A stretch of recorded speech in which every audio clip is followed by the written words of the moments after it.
ng Pilipinas. Kayang magiliw, kaya sa sinananan, alam ng puso, sa titik mo'y buhay.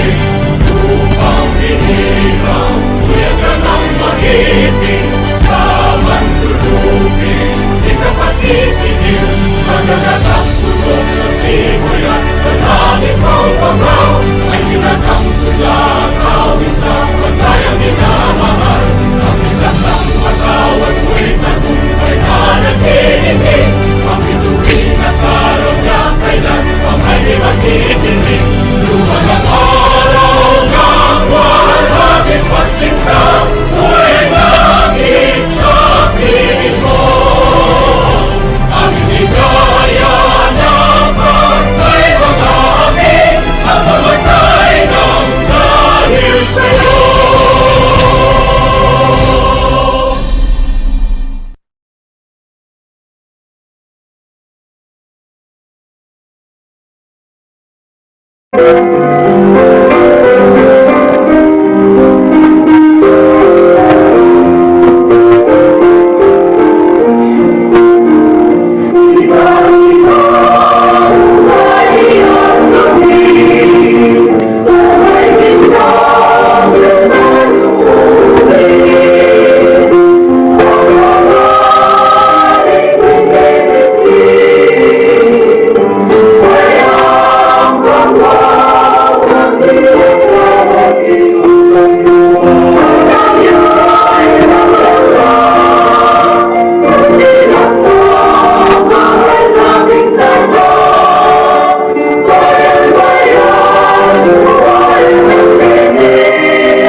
Alam niyo ba na ang jeep ay ang pinakasikat na uri ng transportasyon sa Pilipinas?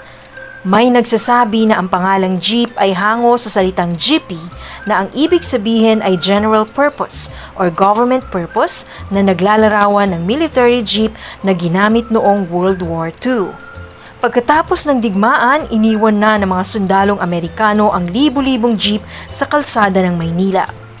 Ang matibay at makulay na jeepney nga raw ay truly mestizo dahil sa half local at half foreign na katangian nito. Alam nyo na, yan ang jeepney!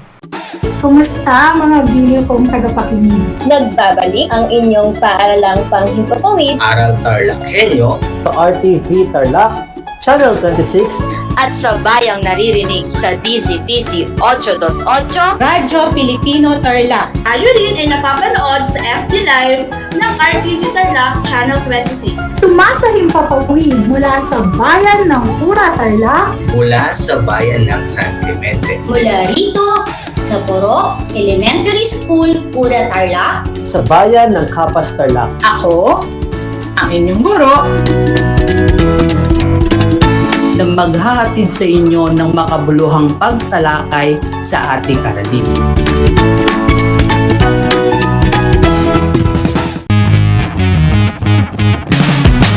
I'm back! This is Orzi, your teacher broadcaster. Magandang araw mga kapantas!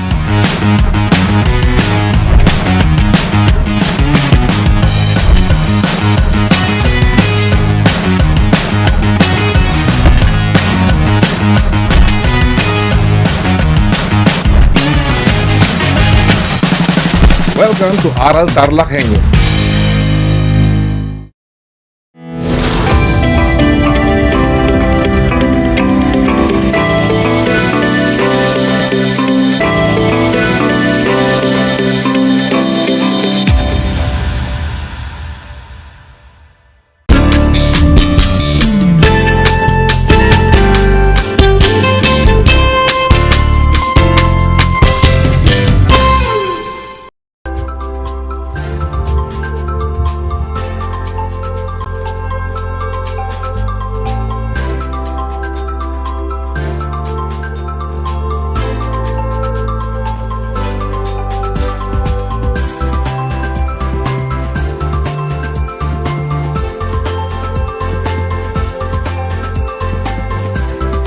Welcome sa ating Project Shine, Aral TarlakHenyo ng Schools Division of Tarlac Province na kasalukuyang napapanood dito sa RTV Tarlac Channel 26, Converge Cable Channel 100, FB Live Streaming at sa bayang napapakinggan sa 8 to 8 AM DCTC Radyo Pilipino Tarlac.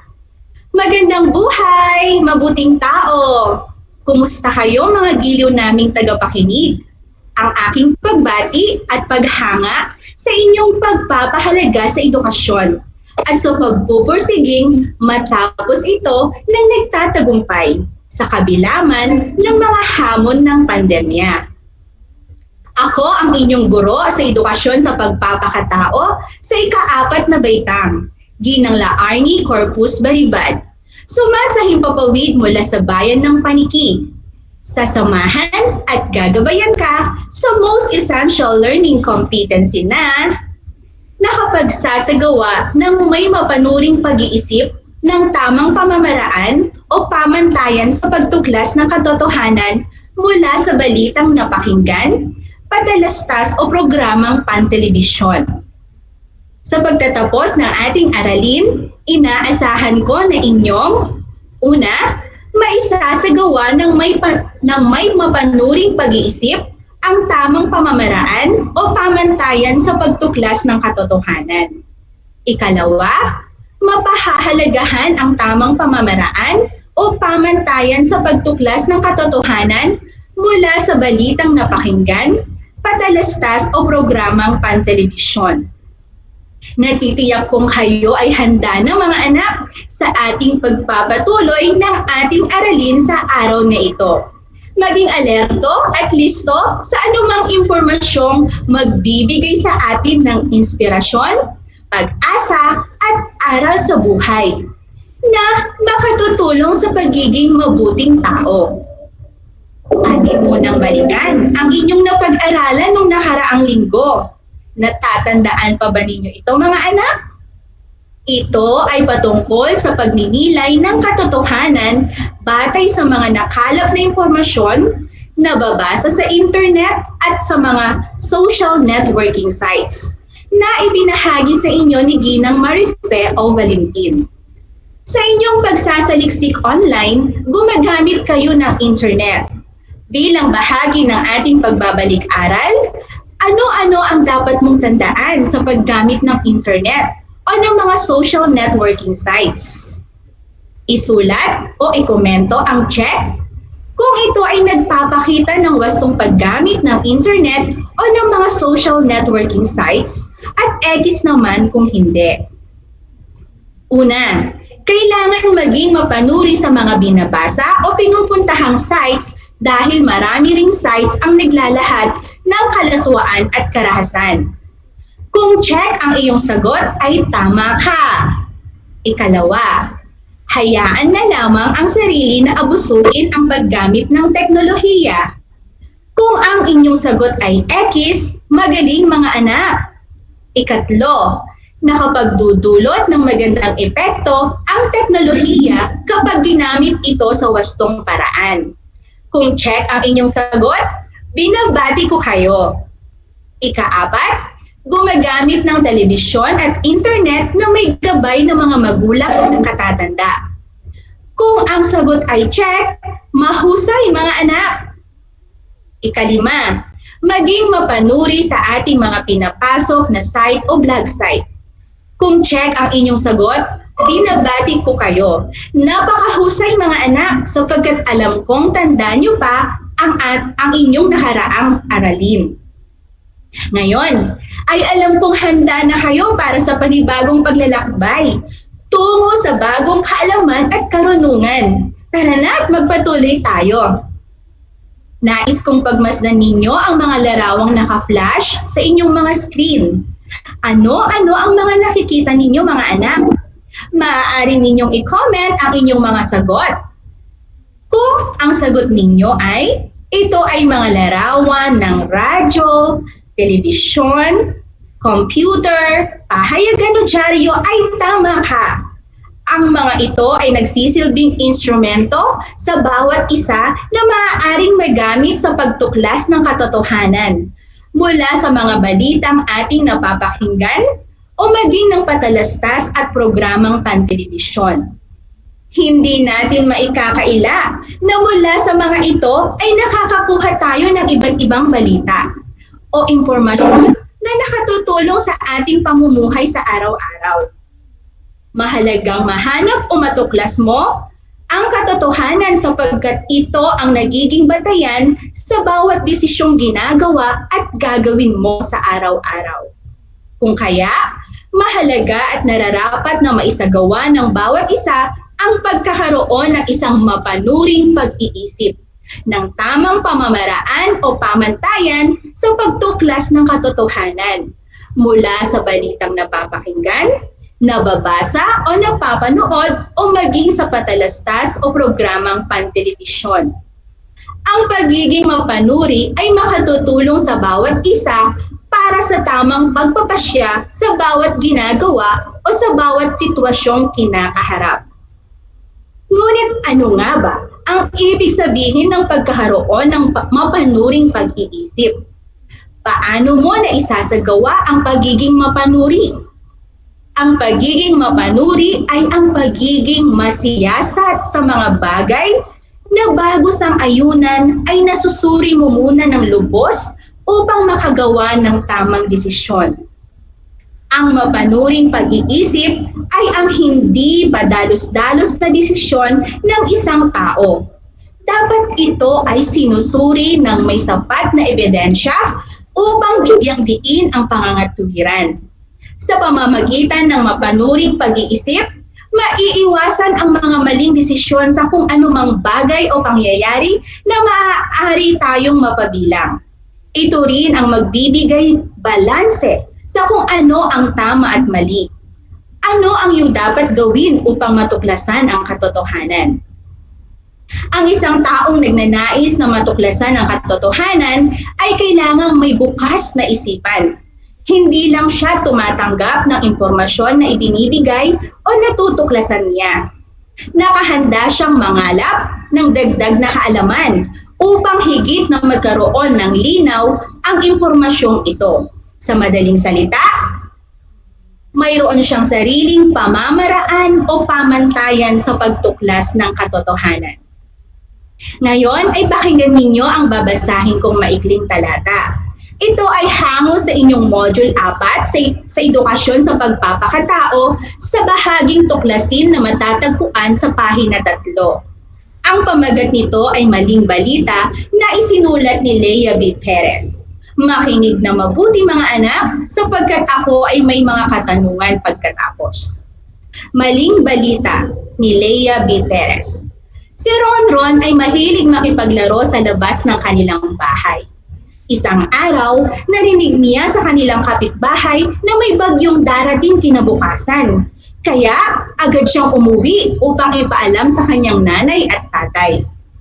Dali-daling niligpit ng kanyang nanay ang kanilang mga kagamitan sa loob ng bahay. Samantalang ang kanyang tatay ay mabilis na umakyat sa kanilang bubong upang siguraduhin hindi liliparin ng malakas na hangin ang mga ito. Nagulat na lamang silang mag-ina nang may magsigawan sa labas ng kanilang bahay. Aksidente pa lang nahulog ang kanyang tatay mula sa bubungan. Dinala nila ito sa ospital at doon napag-alaman nilang wala naman palang katotohanan ang balita tungkol sa bagyo. Maikli man ang talatang inyong napakinggan, ngunit naniniwala akong ito'y inyong kapupulutan ng aral sa buhay. Ngayon ay nais kong sagutin ninyo ang mga sumusunod na tanong. I-comment nyo lamang ang inyong mga sagot mga anak. Handa na ba kayo? Para sa panuto, bilugan ang letra ng wastong sagot. Ang gawaing ito mga anak ay nasa inyong mga module 4 sa pahina 9. Para sa mga nakikinig o nanonood na hindi hawak ang kanilang mga module, ay maaaring ikomento ang inyong mga sagot sa ating comment section. Una, ano ang katangiang ipinakita ng pangunahing tauhan sa kwento? A. Mapanuri sa mga impormasyong nakakalap. B. Madaling maniwala sa balitang naririnig. C. Magaling manghikayat ng kapwa. Or D. Mapagmahal na anak. Ang tamang sagot ay letrang B. Ikalawa, ano ang narinig niya sa usapan ng kanilang mga kapitbahay? A. May darating na malakas na bagyo kinabukasan. B. May darating na lindol sa kanilang lugar. C. May napansin na maaaring pumutok na bulkan. D. May nabubuong buhawi sa labasan ng kanilang bahay. Ang sagot ay letrang A. Ikatlo, ano ang ginawa ng kanyang tatay nang nalaman ang balita? A. Isinama silang mag-ina sa pamamasyal. B. Nagluto agad ng pananghalian. C. Niligpit ang kanilang mga kagamitan sa loob ng bahay. D. Umakyat sa bubungan upang siguradong hindi malipad ng malakas na hangin ang mga ito. Ang sagot ay letrang D. Ikaapat, ano ang masamang nangyari sa kanyang tatay? A. Nagulat sa kanyang balita. B. Nahulog mula sa bubong. C. Nalito sa narinig na balita. D. Namutla sa takot na nadama. Ang sagot ay letrang B. Ikalima, ano ang nakaligtaang gawin ni Ronron bago ipaalam ang balitang nasagap sa kanyang mga magulang? A. Naniwala siya agad sa balita. B. Nagkaroon ng mapanuring pag-iisip. C. Ipinagsawalang bahala niya ang balita. D. Agad niyang ipinarating ang maling balita. Ang sagot ay letrang B. Mahusay mga anak. Tunay na napakahalagang maisagawa ng bawat isa sa lahat ng oras at pagkakataon ang pagkakaroon ng mapanuring pag-iisip para sa pagtuklas ng katotohanan. Mahalagang pakinggan at pag-aralang mabuti ang balitang napapanood, nababasa o napapakinggan o maging mga patalastas o programang pantelebisyon. Maaaring magtanong-tanong muna sa mga nakatatanda o kumalap ng mga impormasyon sa mas may alam sa katotohanan o sa mga kinauukulan. Ugaliing magsaliksik bago tuluyang maniwala. Tunay na ang bawat tao ay may kani-kaniyang pananaw at opinyon sa balitang naririnig, sa radyo, nababasa sa pahayagan o sa mga programa o patalastas na napapanood sa telebisyon o sa social media. Ang pagiging mapanuri sa mga naririnig, nababasa o napapanood na balita ay nagpapakita lamang ng masusing pag-iisip o mapanuring pag-iisip. Alam nyo ba, may mga balita o patalastas maging programang pantelebisyon na nagbibigay ng tamang impormasyon upang lalong mapalawak ang kaalaman ng bawat isa.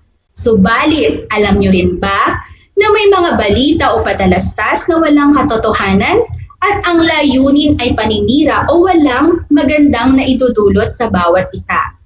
Kaya, pakaisipin nating mabuti ang mga sumusunod na pamamaraan at pamantayan na maaari mong magamit sa pagtuklas ng katotohanan upang ikaw mismo ay makaiwas sa paggawa ng maling pagpapasya. Mga tamang pamamaraan o pamantayan ng pagtuklas ng katotohanan. Ang mga sumusunod ay ilan lamang sa mga hakbang na maaaring gawin sa pag-alam o pagtuklas ng katotohanan. Pagnilayan nating mainam ang mga sumusunod na pamantayan o pamamaraan, mga anak. Una, huwag kaagad paniwalaan ang isang balita o patalastas. Suriin muna bago maniwala. Ikalawa, alamin at pag-aralan ang pinagmulan ng balita o patalastas. Mahalagang masiguro na mapagkakatiwalaan ang pinagkunan ng impormasyon. Halimbawa, ito ay nagmula sa isang eksperto o taong kinauukulan at hindi kung kani-kanino lamang. Ikatlo, pag-aralan ang lahat ng detalye katulad halimbawa ng petsa at maging ang larawang nakakabit sa impormasyon. Mahalagang magkaroon ng sapat na ebidensya bago mapatunayang tama o mali ang isang sitwasyon. Ikaapat, matalinong inuunawa ang impormasyong nabasa, napanood o napakinggan. Ang impormasyon ay kapani-paniwala at hindi too good to be true. Ibig sabihin, hindi ito dapat nangangako ng isang imposibleng bagay para lang paniwalaan. At ikalima, kung hindi pa rin sigurado, magtanong sa kinauukulan upang malaman ang katotohanan. Hindi lahat ng balitang naririnig, nababasa o napapanood man ay totoo. Ito ay dapat na may konkretong ebidensya at may patunay. Ang pagsusuri sa isang narinig o nabasang balita ay dapat na may batayan. Ang pagiging mapagmatsyag at mapanuri sa balita ay tumutulong sa atin para makuha, malaman at maunawaan natin ang tamang impormasyon. Tulad na lamang ng ating kasalukuyang kalagayan ngayon at kinakaharap di lamang dito sa ating bansa, maging sa buong mundo. Kasabay ng paglala ng nararanasang krisis ngayon dulot ng COVID-19 pandemic ay ang pagkalat ng mga maling impormasyon at mga fake news sa social media na maaaring magresulta ng hindi magagandang sitwasyon. Paano mapigilan ang fake news? Sa panahon ngayon, dapat mas maging maingat tayo sa pamamahagi ng mga balitang ating nakakalap. Para maiwasan ang mga fake news na kumalat, narito naman ang 5 paraan na maaari mong gawin. Una, siguraduhin ang kredibilidad ng pinagmulan ng impormasyon o ng balita. Ikalawa, tiyaking tama ang impormasyong ipapasa. Ikatlo, huwag magpadala sa emosyon ng nababasa. Ika-4, think before you click. Isang magandang aksyon para maiwasan ang pagkalat ng maling impormasyon ay ang pagsasagawa ng think before you click mentality. Huwag agad-agad mag-share ng mga nababasa online. Maging responsable sa lahat ng oras at pagkakataon. Ikalima, kapag nakabasa ka ng mali, itama mo. Mga anak, mahalagang tandaan natin, ang pagiging mapanuri ay nangangahulugang mapagsiyasat, pinag-aaralang mabuti ang detalye ng pangyayari. Ang isang taong may mapanuring pag-iisip ay may tamang pamamaraan o pamantayang sinusunod upang matuklasan ang katotohanan. Ang pamantayang ito ay nagsisilbing gabay ng isang tao upang hindi madaling mapaniwala at maloko ng anumang maling impormasyong kumakalat. Mahalagang makapagsagawa ka ng tamang pamamaraan o pamantayan na iyong gagamitin sa pagtuklas ng katotohanan. Mangalap o magsaliksik pa rin ng iba pang impormasyon para lalong mapatibay o para sumuporta sa balitang napakinggan o nabasa. Think before you click. Huwag basta-basta mag-share o magre-repost kung di pa lubusang nakumpirma kung totoo ang balita. At maging responsableng mamamayan. Ibahagi kung ano ang totoong balita o impormasyon upang hindi magdulot ng negatibong epekto sa iba. Isang talakayan na naman ang malapit ng matapos. Ako ay masayang-masaya sa ipinakita ninyong aktibong pakikibahagi sa ating aralin ngayong araw. Higit sa lahat, sa inyong pagmamahal sa edukasyon. Ipagpatuloy ang kagandang asal na ito mga anak. Hakbang tungo sa katuparan ng inyong mga pangarap sa hinaharap. Sa puntong ito, panahon na upang alamin kung kayo ay may natutunan mula sa ating aralin sa pamamagitan ng munting pagsusulit. Sa lahat ng nanonood sa FB Live, gamitin ang FB chat box para sa inyong mga kasagutan. Ihanda naman ang panulat at sagutang papel sa lahat ng mga nanonood sa telebisyon at nakikinig sa radyo. Handa na ba kayo mga anak? Para sa ating panuto, lagyan ng check kung ang sitwasyon ay nagpapakita ng tamang pamamaraan sa pagtuklas ng katotohanan at X naman kung hindi. Para sa unang sitwasyon, nagbakasyon si Tia sa probinsya. Kunento ng kanyang tiyo na maraming aswang sa lugar nila. Takot na takot si Tia dahil naniwala agad siya dito. Kung ang iyong sagot ay X, ay tama ka. Ikalawang sitwasyon. Binigyan si Bing ng kanyang matalik na kaibigan ng isang sachet ng Wonder Juice. Sinabihan siya na inumin ito upang tumalino siya. Ikwinento niya sa kanyang ina ang tungkol dito. Nagsaliksik siya subalit wala siyang makitang impormasyon tungkol dito. Kaya naman, itinapon niya na lamang ito. Kung ang sagot mo ay check, ikaw ay mahusay. Pangatlong sitwasyon. Sinabihan ka ng iyong kapitbahay na suspendido ang pasok buong linggo dahil sa paparating na bagyo. Sumangguni ka muna sa iyong guro kung ito ay totoo. Ang sabi niya, Huwebes at Biyernes lamang ang walang pasok. Kung ang sagot nyo ay check, mahusay mga anak sapagkat ito ay tamang sagot. Ikaapat, may naglalako ng alahas sa lugar ninyo. Ang sabi ng tindera, tunay na ginto ang kanyang ibinibenta, kaya may kamahalan ito. Nawili ang nanay mo, kaya bumili siya, kahit sinabihan mong huwag agad maniwala dito. Kung ang sagot mo ay X, ikaw ay tama. At panghuling sitwasyon, ikumenento ng kaibigan ni Dan sa kanya na magnanakaw ang tatay ng isa nilang kamag-aral. Kaya naman, hindi niya ito pinapansin. Kung ang iyong sagot ay X, mahusay mga anak, binabati ko kayo sapagkat alam kong nakuha ninyong lahat ang mga tamang sagot. Mga bata, ako ay naghanda ng mga gawain at refleksyon sa inyong learning activity sheets. Inaasahan ko na ito ay inyong sasagutan ng buong sigasig at sa abot ng inyong makakaya. Sakali man na kailanganin ninyo ang patnubay ng inyong kapamilya at guro, huwag na huwag kayong mag-aatubiling sila ay tawagan upang kayo ay magabayan ng tama. Panalangin ko na anumang konsepto, higit lalo ang mga aral sa buhay na inyong natutunan sa araw na ito ay inyong maisa sa buhay sa araw-araw.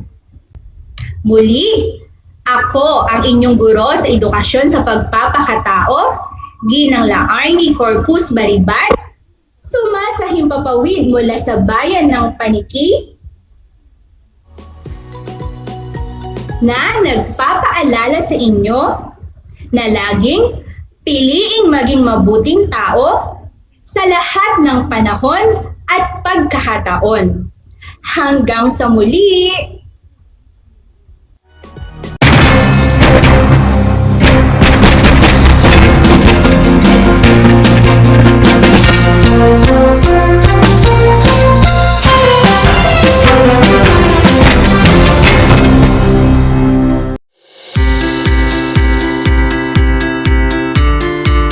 Upang matugunan ang mga kinakaharap na pagsubok ng mga guro at mag-aaral sa gitna ng kasalukuyang pandemya, nagsanib tulong sina Congressman Charlie Cojuangco ng unang distrito ng Tarlac, DEPED Region 3 Regional Director Dr. May B. Eclar at Tarlac Schools Division Superintendent Dr. Ronaldo Pozon para sa isang napapanahong proyekto na tinaguriang Project Shine, Aral TarlakHenyo. Ang mga mag-aaral ng Grade 4 at Grade 5, ganon din ang Grades 8 and 9 sa buong probinsya ng Tarlac, kasalukuyang sumasailalim sa radio-based instruction. Katuwang ang himpilang DZTZ 828 kHz AM at RTV Tarlac, Channel 26.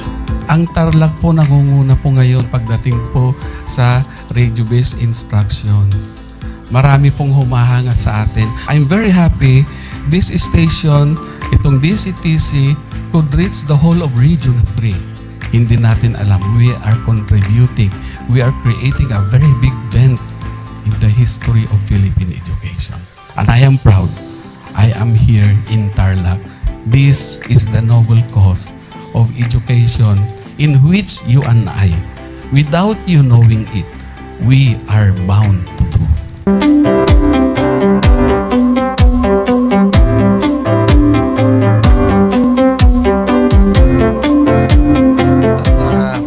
Project natin na Project Shine is a natural consequence dahil sa nangyari sa buong mundo. Let's continue to work together.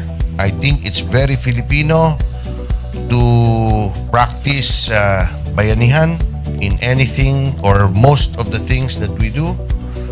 And this is a manifestation of that. No? We have private sector, we have DEPED, we have local government, all working together. And I hope the parents of some of these children, especially the parents that did not graduate from school or hindi nakapag-aral nung sila ay bata, sana naman gamitin na nila itong opportunity na mag-schooling na rin sila kasama ng mga anak nila para mag-bonding pati ang mga magulang sa mga bata. I look at this as doing God's work. Diba? So if you do God's work, it feels right. It's righteous. It's for good, not for evil. Good morning and happy learning, grade 4. Welcome to Aral TarlakHenyo here on RTV Tarlac, Channel 26. Simulcast over DZTZ 828, Radyo Pilipino Tarlac. I am Teacher Mercy Pacheco Bognot. This is Alistair Aidatu. I am Marie Josephine B. Andrade. I am Teacher Princess Marie M. Dueñas, and I will be your teacher broadcaster for today.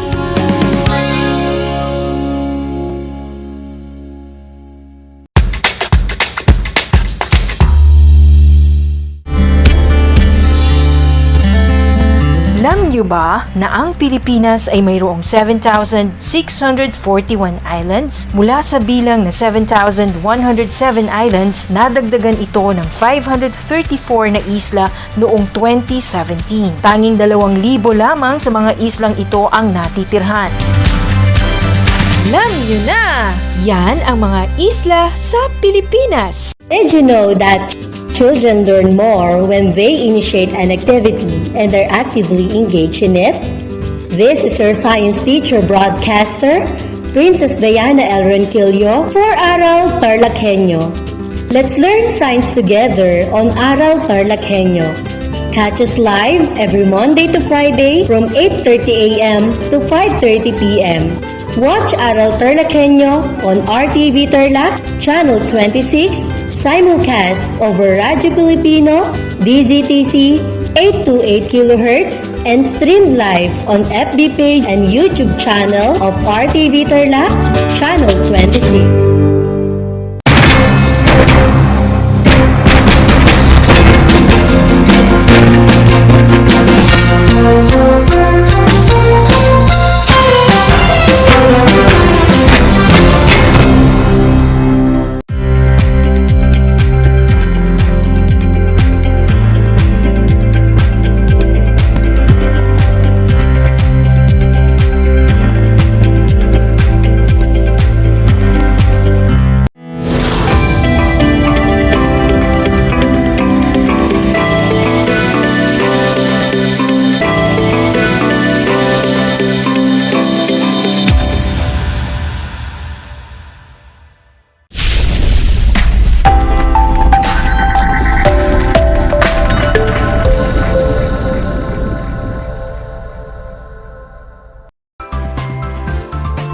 Good morning, everyone. Hello, my dear grade 4 learners. How are you today? I hope you are all doing great. Welcome to Aral TarlakHenyo here on RTV Tarlac Channel 26. Simulcast over DZTC Radyo Pilipino Tarlac. For those who are Converge Cable TV subscriber, you can also watch us on Channel 100, and we are live via Facebook page of RTV Tarlac Channel 26. Today is Monday, November 8, 2021. Let us start our week with fun learning and discovery. So get ready. I am Jason R. Pararwan, your teacher broadcaster for Science Grade 4. Broadcasting to you live from Municipality of Ramos. Grade 4 learners, welcome to the world of exploration, discovery, invention, and technology. But before we go over with our broadcast, please find a comfortable place to study, away from any distractions while listening to our broadcast. Get ready with yourself because another learning journey is about to begin. And if you have questions or clarifications on our episode, feel free to send your message at 0906 508 1320. That's 0906 508 1320.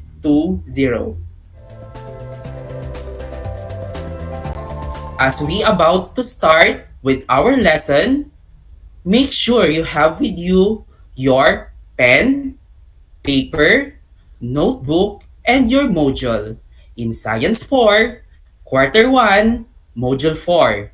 Changes in materials that are useful and harmful to one's environment. Do you have your learning materials now? Amazing! After this broadcast episode, you are expected to 1. Identify changes in the materials that are useful and harmful to the environment. And 2. Identify ways of caring for the environment.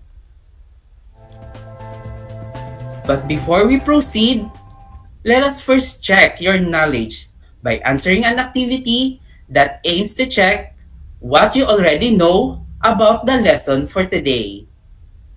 With that, you need to answer "What I know" found on page 2 of your module. Those listening over the radio and watching on TV, please write your answer on your activity notebook. While for those joining us on Facebook Live, you can type in your answer in the comment section.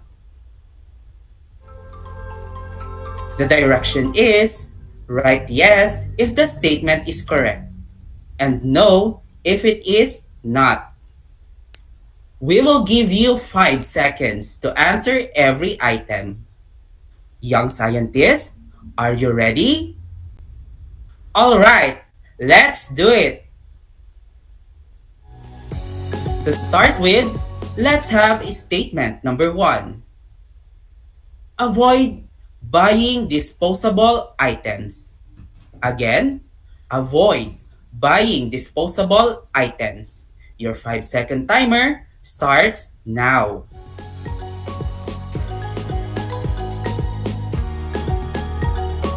Alright, now let's check your answer. For the statement number 1, the answer is yes. Very good. Let's have statement number 2. Donate or sell reusable items. Again, donate or sell reusable items. Your timer starts now.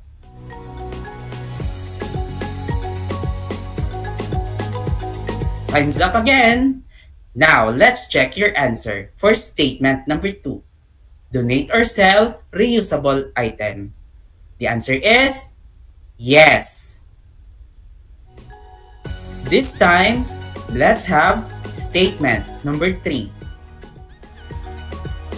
Buy items in refillable containers. Again, buy items in refillable containers. Your timer starts now.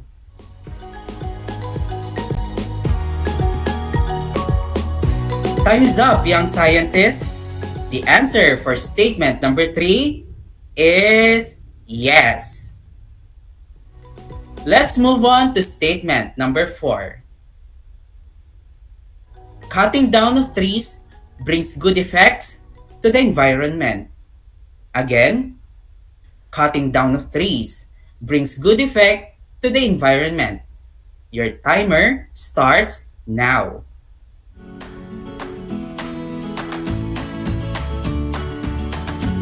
Time's up. The answer for statement number 4 is no. Now, let's have our last statement. Do not throw away newspaper or use writing pads. Sell them or bring them to paper mills, which can turn them into usable paper again. Is it a yes or a no? Your timer starts now.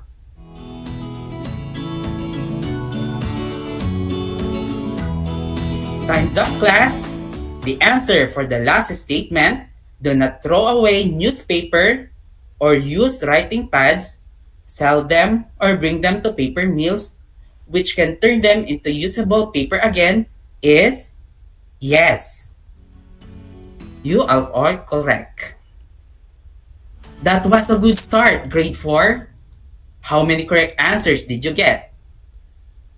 If you haven't got a perfect score, there is no need to worry much because you will have a deeper understanding as we go on with our lesson. All you need to do is listen carefully and actively participate in our lesson. Are you ready? Different materials are found in the environment. They undergo changes in their properties to suit the needs of the people. Some of its changes may be harmful or useful. How do materials undergo changes? How do these changes affect us? In today's lesson, you will learn the possible changes on different materials, whether they will be useful or harmful. For the next task, let's have what's new on page 4 on your module. The direction is write useful if the statement is good to the environment and harmful if it is bad to the environment. Again, write useful if the statement is good to the environment and harmful if it is bad to the environment. We will give you 5 seconds to answer every item. To start with, let's have item number 1. Cutting of trees. Again, cutting of trees. Is it useful or harmful? Your timer starts now.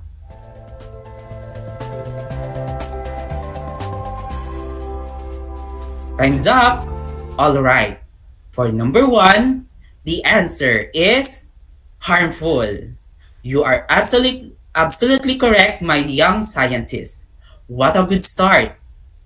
Next, let's have item number 2. Burning of old tires. Let me repeat, burning of old tires. Is it useful or harmful? Your timer starts now.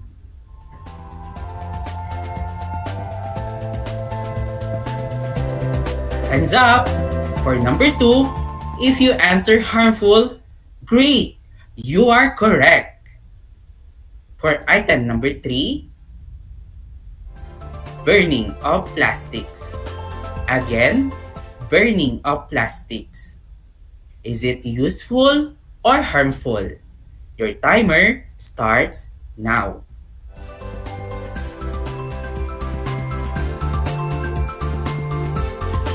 Time is up. You are correct if your answer is harmful. I hope you are still doing fine, young scientists. Let's continue. For item number 4, shaping of foods into tables. Again, shaping of foods into table. Start writing your answer, young scientists.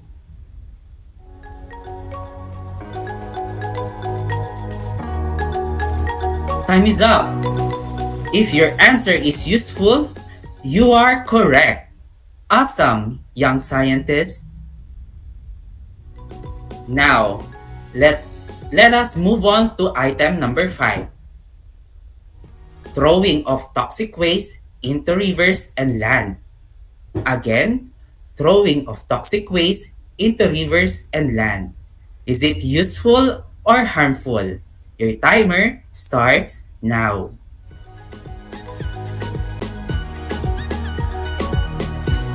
Your time is up, young scientists. The answer for item number 5 is harmful.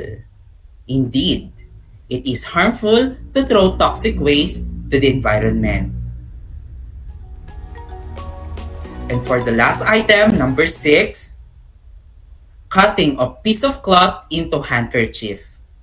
Again, cutting a piece of cloth into handkerchief. Your timer starts now.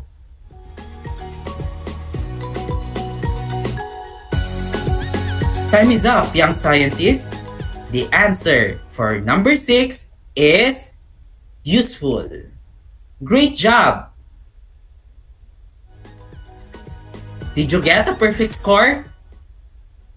You did great! Allow me to give you all a thumbs up. With that, some changes in the materials are useful or harmful to the environment. Changes are harmful if they causes pollution to the water, land, and air. Some of the useful changes in the materials are as follows. Cutting of piece of cloth to be made into handkerchief, cutting of fabric to be made into clothes, cutting and shaping pieces of wood or lumber into chair, changing wood into charcoal for cooking.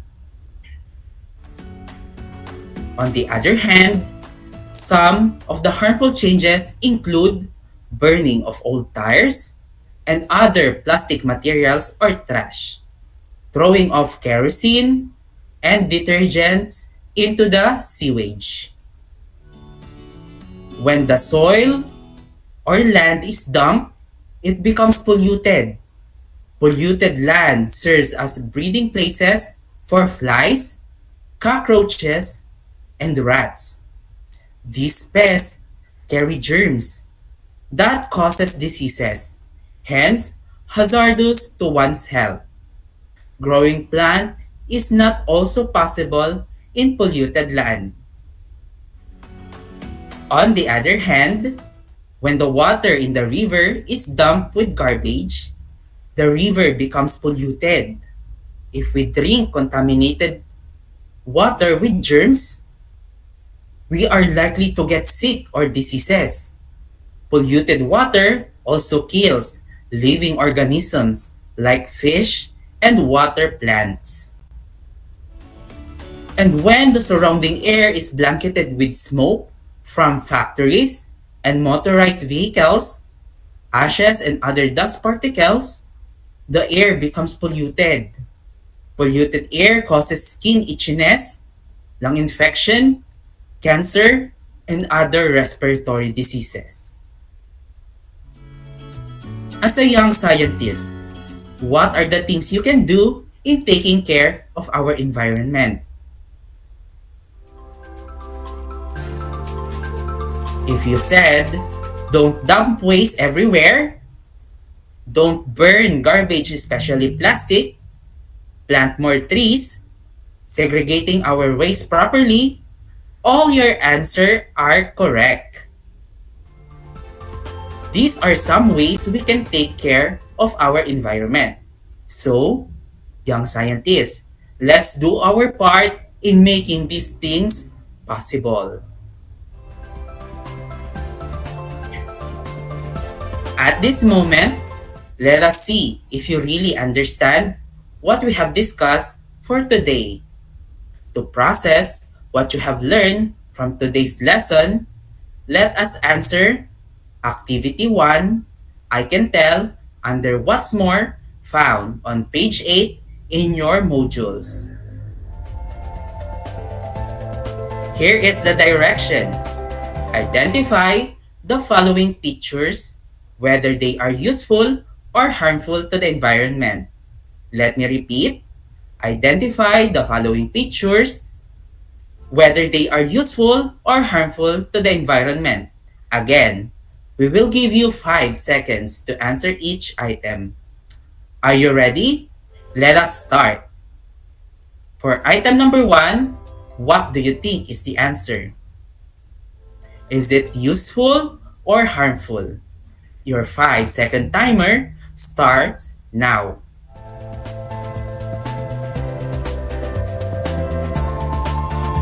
Time is up, young scientists. If you answer useful, you were correct. Making use of old tire as a planter is a very useful change of material. Moving on to item number 2. Is it useful or harmful? Your 5-second timer starts now.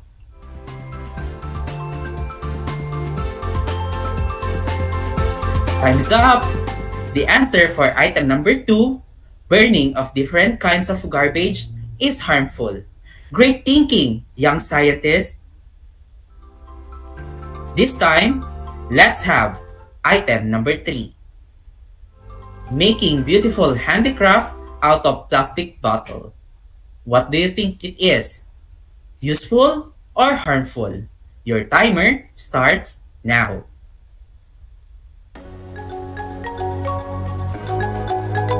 Time is up. The answer for this item is useful. Nice one, young scientists. Keep it up. And for the last item, number 4, what do you think the picture suggests? Is it useful or harmful? Your timer starts now.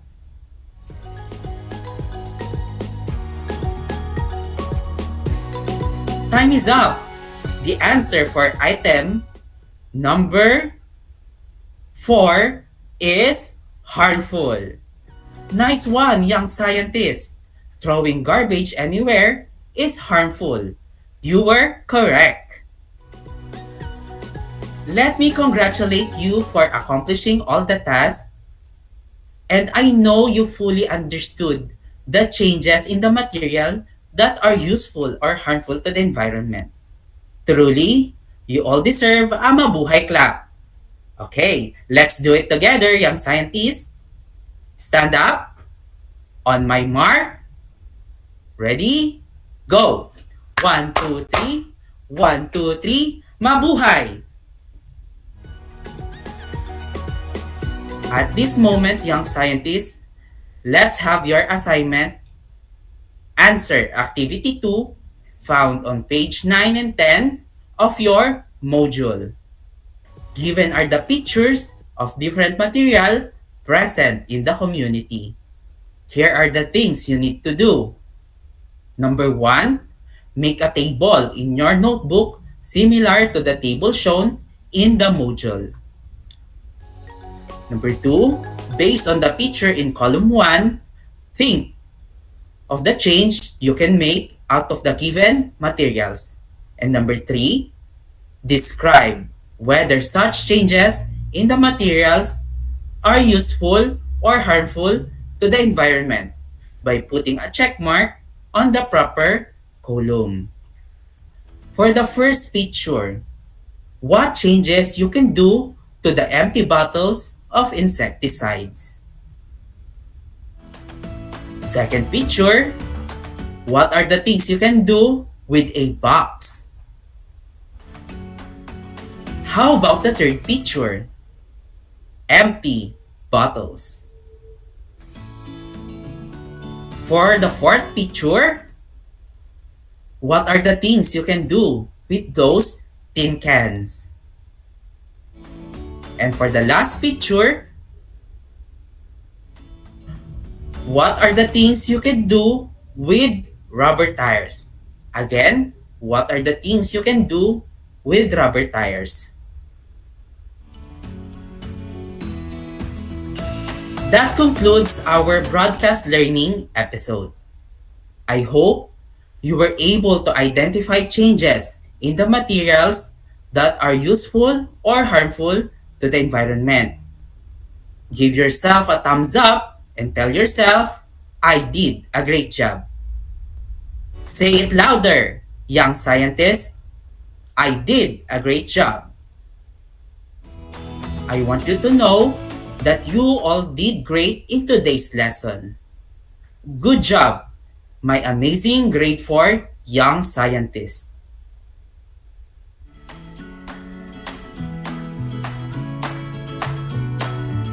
With that, we are done in today's episode. If you are having a hard time in understanding today's lesson, please don't be hesitant to ask some help from your any family members. You can always read your module again to understand the lesson well. Just continue to tune in to Aral TarlakHenyo here on RTV Channel 26. simulcast over DZTC Radyo Pilipino Tarlac and on Converge Cable Channel 100. Please like, share, and follow our Facebook page, RTV Tarlac Channel 26. Again, just continue to tune in to Aral TarlakHenyo here on RTV Tarlac Channel 26. Simulcast over DZTC Radyo Pilipino Tarlac and on Converge Cable Channel 100. Please like, share, follow our Facebook page, RTV Tarlac Channel 26. See you again for another fun learning experience in Science 4. The world of exploration, discovery, invention, and technology.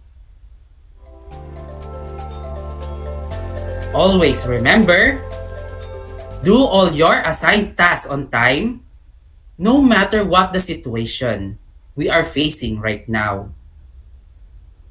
Always give your best and don't forget to wear your beautiful smile, young scientists.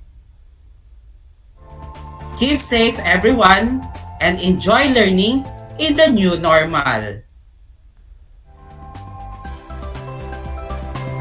Again,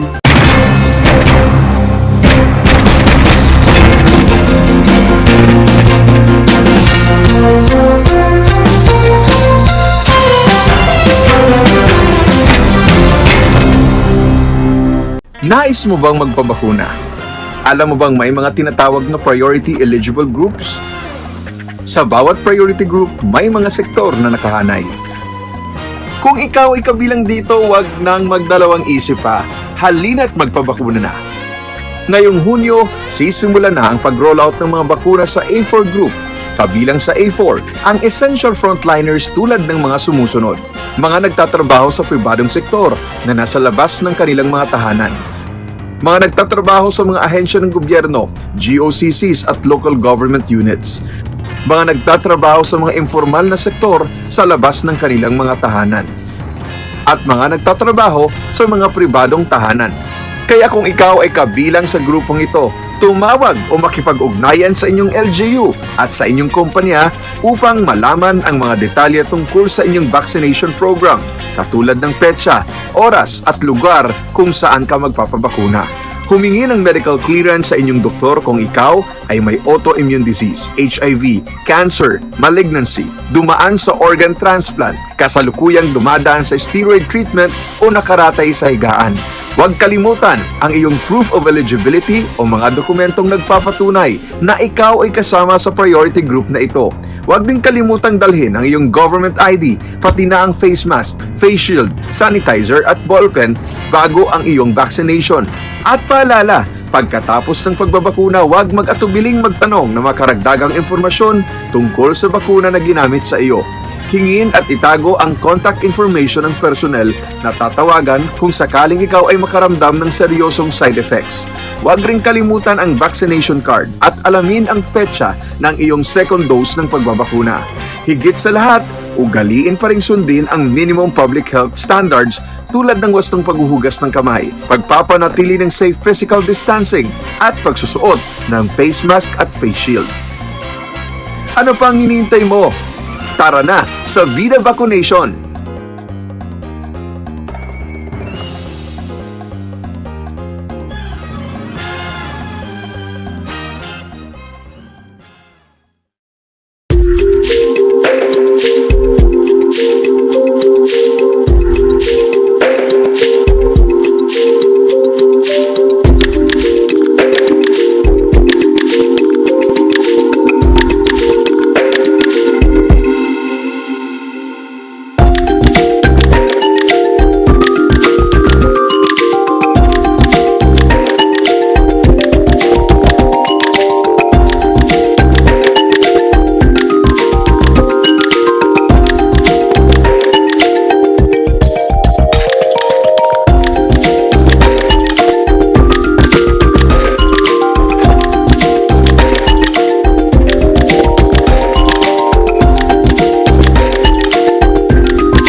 Alam niyo ba na ang kinikilalang Guinness Book of World Records holder bilang pinakamaliit na commercially harvested fish ay isang sinarapan? Ito ay matatagpuan lamang sa Pilipinas, sa Lake Buhi sa Bicol River. Isa itong uri ng goby na may transparent na katawan na may sukat na 12.5 mm. Alam mo na, yan ang sinarapan. Multiply 1089 by 9, you will get an answer, the exact reverse, which is 9801. My name is JRP Duldulao, your teacher broadcaster on Aral TarlakHenyo. For more math trivia and answers to your math questions, catch Aral TarlakHenyo every Monday to Friday from 8:30 a.m. to 5:30 p.m. Learning math is so much fun!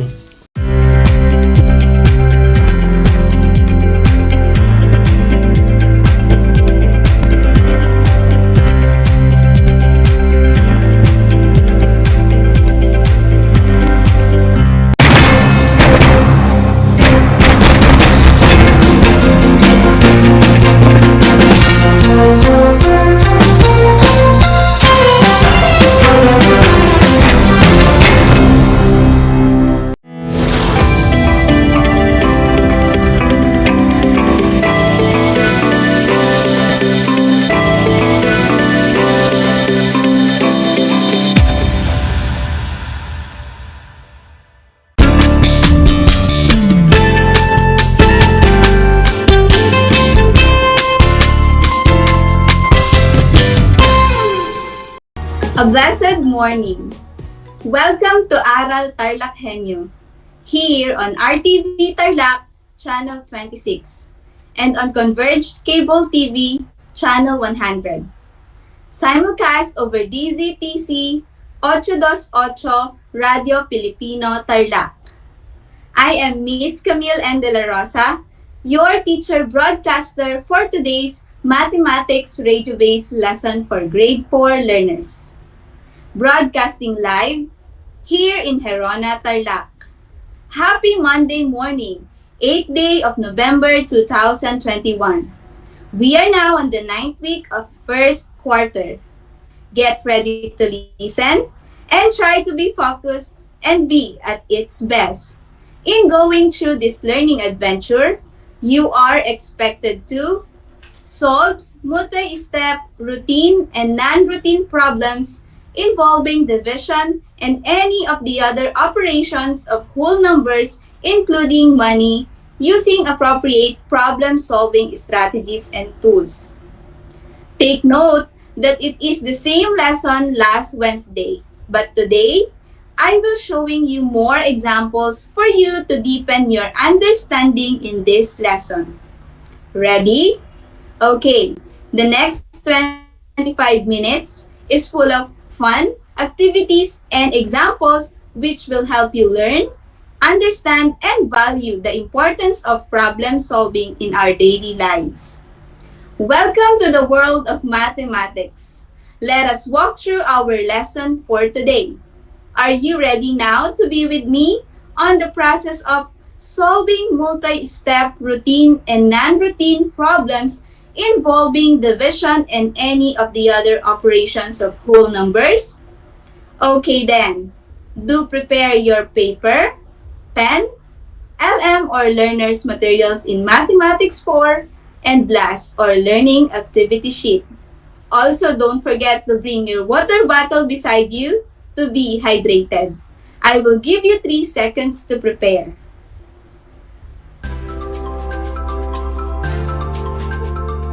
Dear learners, do you still remember how to solve multi-step problems? In the previous lesson that Sir Mario D. Nool Jr. discussed, we have learned on how to solve multi-step, routine, and non-routine problems using appropriate problem-solving strategies and tools. Take note that, in some instances, word problems cannot just be solved using one mathematical operation or step. These are called multi-step word problems. To answer a multi-step word problem, it is important to find the hidden question, and analyze the problem carefully to arrive at the correct answer. Moving on, in solving multi-step routine word problems involving division and any of the other operations of whole numbers, we need to follow these steps, or what we call 4-step plan. We have step 1, understand. First, read and understand the problem. Then know what is asked. Take note that these are the questions that we need to solve. Next is know the given facts. These are the important numbers to solve the problem. And know the hidden information. Step 2 is plan. Determine the operations to be used. So we will be going to identify which of the 4 basic operations we will use to solve the problem. Then write the number sentences. This is where we write the given facts and the operation together. Step 3 is to solve. This is where we use the operation and this is where we write our solutions. And step 4, check and look back to see if your answer makes sense and to state the complete answer.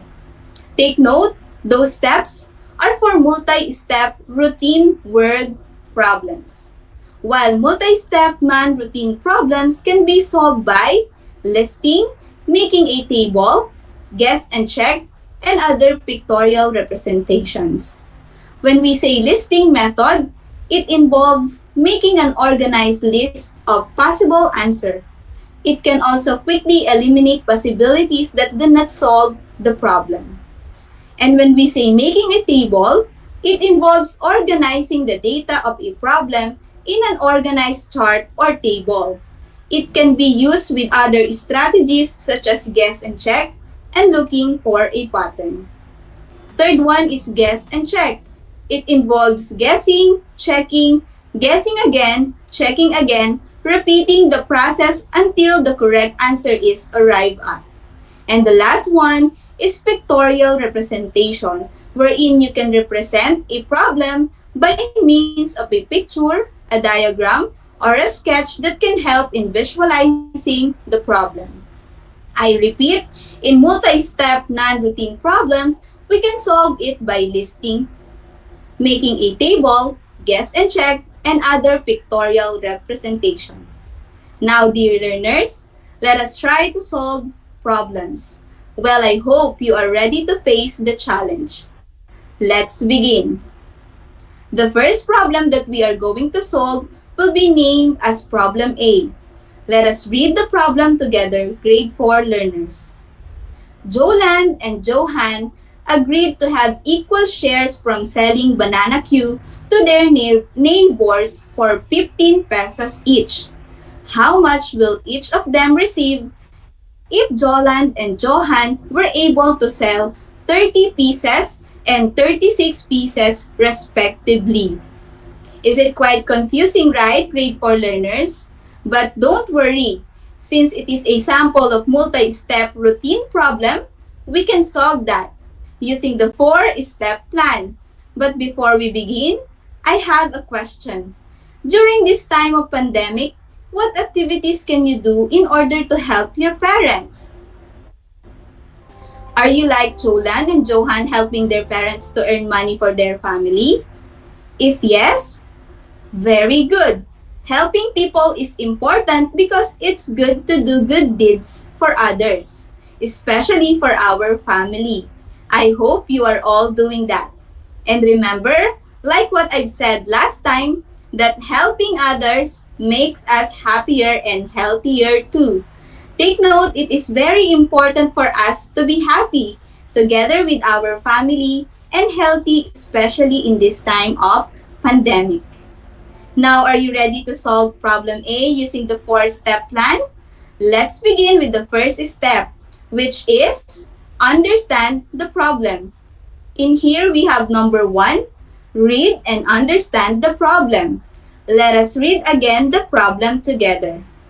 Joland and Johan agreed to have equal shares from selling banana Q to their neighbors for 15 pesos each. How much will each of them receive if Joland and Johan were able to sell 30 pieces and 36 pieces respectively. Number 2, what is asked in the problem? The answer is, the total money will each of them receive. Or we are looking for the total money will each of them receive, or their equal shares from selling banana Q to their neighbors. Number 3, know the hidden informations. We have the total number of banana Qs that were sold.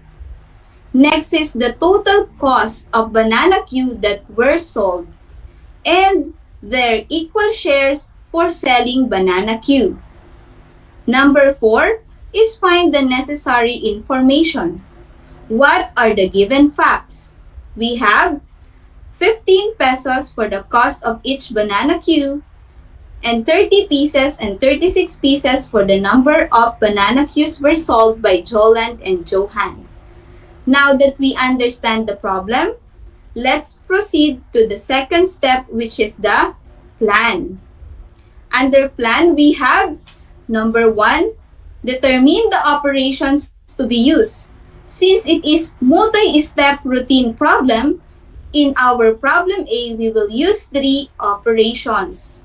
First thing to do is to analyze the problem. Since we are looking for the total number of banana Qs that were sold, for that we will use addition.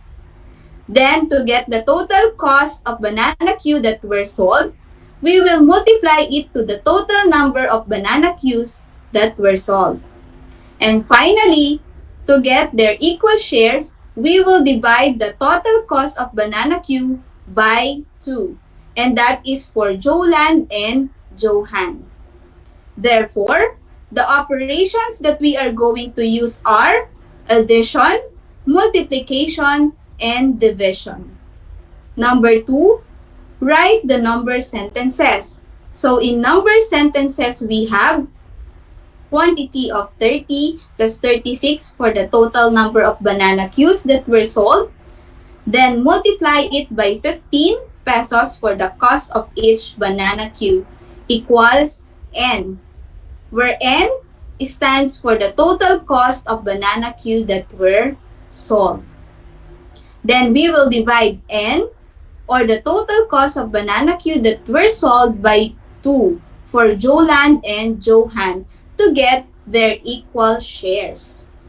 After we wrote the number sentences, we are now ready to solve or carry out the plan to get the answer. And that is the third step. We have quantity of 30 and 36 multiplied by 15. 30 plus 36 is equal to 66. Therefore, there are total of 66 banana Qs that were sold. Then we will multiply by 66, or we will multiply 66 by 15 pesos to get the total cost of banana Qs that were sold. 5 times 6 is equal to 30. We write down 0 and regroup 3 to the next digit. Then, 5 times 6 is equal to 30, plus 3 is equal to 33. Moving on, 1 times 6 is equal to 6. Then, 1 times 6 is equal to 6. Now, let's perform the addition in order for us to get the product. Bring down 0.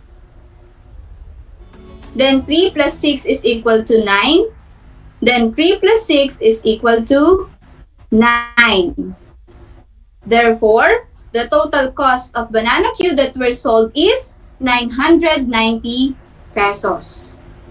Now, we are ready to divide the total cost of banana Q that were sold by 2 to get Joland and Johan's equal shares, or the total money will each of them receive. So, we have 990 pesos divided by 2. 9 divided by 2 is equal to 4. 4 times 2 is equal to 8. Then we will subtract 8 by 9. 9 minus 8 is equal to 1. Bring down 9. So we have 19. 19 divided by 2 is equal to 9. 9 times 2 is equal to 18. Then we will subtract 18 from 19. 19 minus 18 is equal to 1.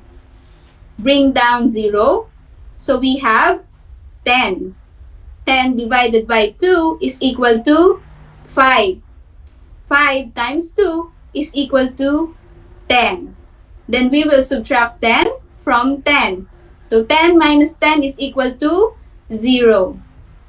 Therefore, Joland and Johan's equal share from selling banana Q is 495 pesos. How did you find our problem A, grade 4 learners? Easy, right? But we still have the last step, which is the check and look back, to check if our answer is correct. Let us see if our answer makes sense. Then state the complete answer.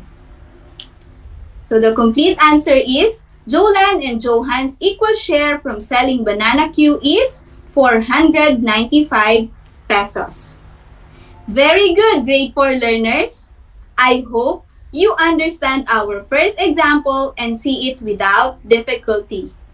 Before we proceed to the next example, let me give you a trivia. Did you know, grade 4 learners, that sabab bananas are considered one of the pillars of Filipino food? And the Philippines is the second largest producer of bananas after India. Take note of that, grade 4 learners. Now let's proceed to the next problem that we are going to solve, and it will be named as problem B. Are you ready? Okay, let us read the word problem together. Billy has 100 peso bill. If he would like to change it to smaller bills and coins such as 50 peso bill, 20 peso bill, and 10 peso coin, how many combinations can he have? Now, the first question is, what is asked in the problem? Correct! The number of combinations of smaller bills and coins. Again, we are looking for the number of combination of smaller bills and coins. Second question is, what are the given facts? Very good. We have 100 peso bill, 50 peso bill, 20 peso bill, and 10 peso coin. Since it is a sample of multi-step non-routine word problem, do you know what, grade 4 learners? That if you were able to analyze problem B, well then, you can solve it using different strategies. And it's fun. Are you ready to solve it? Okay, the first possible solution strategy is listing method. When we say listing method, it involves making an organized list of possible answers. To make this strategy more systematic, let us begin from the highest value of money. Since the highest value of money is 50 peso bill, first in the list is we have 50 plus 50. That is equal to 100. Next is 50 plus 20 is equal to 70. Then we add another 20, that is equal to 90, plus 10 peso coin to complete 100 pesos. Now I will show you all the possible answers. We have the third one, 50 plus 20 plus 10 plus 10 plus 10 is equal to 100. Next one is a combination of 150 peso bill and 5 10 peso coins. Another one is a combination of 5 20 peso bills, and so on. So based on the list, we arrive at 10 combinations of 50, 20, and 10, having a total of 100 pesos for each. Therefore, there are 10 combinations of smaller bills and coins. However, Billy will be the one who decide which of those combinations of smaller bills and coins to change is 100 peso bill. I hope you can follow and see it without difficulty. Moving on, we can also use the making a table strategy in problem B. It involves organizing the data of a problem in an organized chart or table. In applying the making a table strategy, we listed down the number of pieces for each denomination with no duplication. As you can see on your screen, in the first column, we have the number of pieces.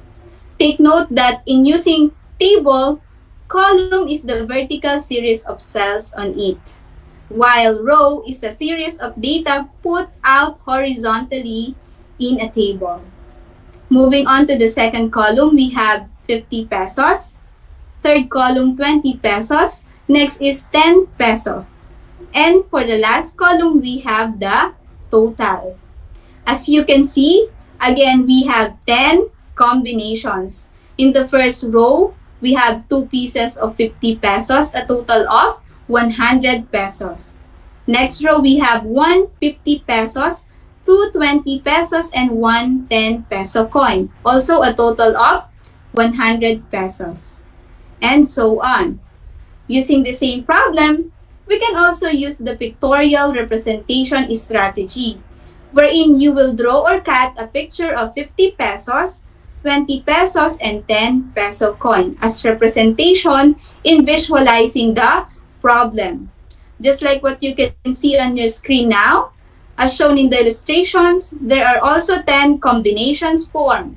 So you can use any or several of the strategies mentioned in solving non-routine word problem.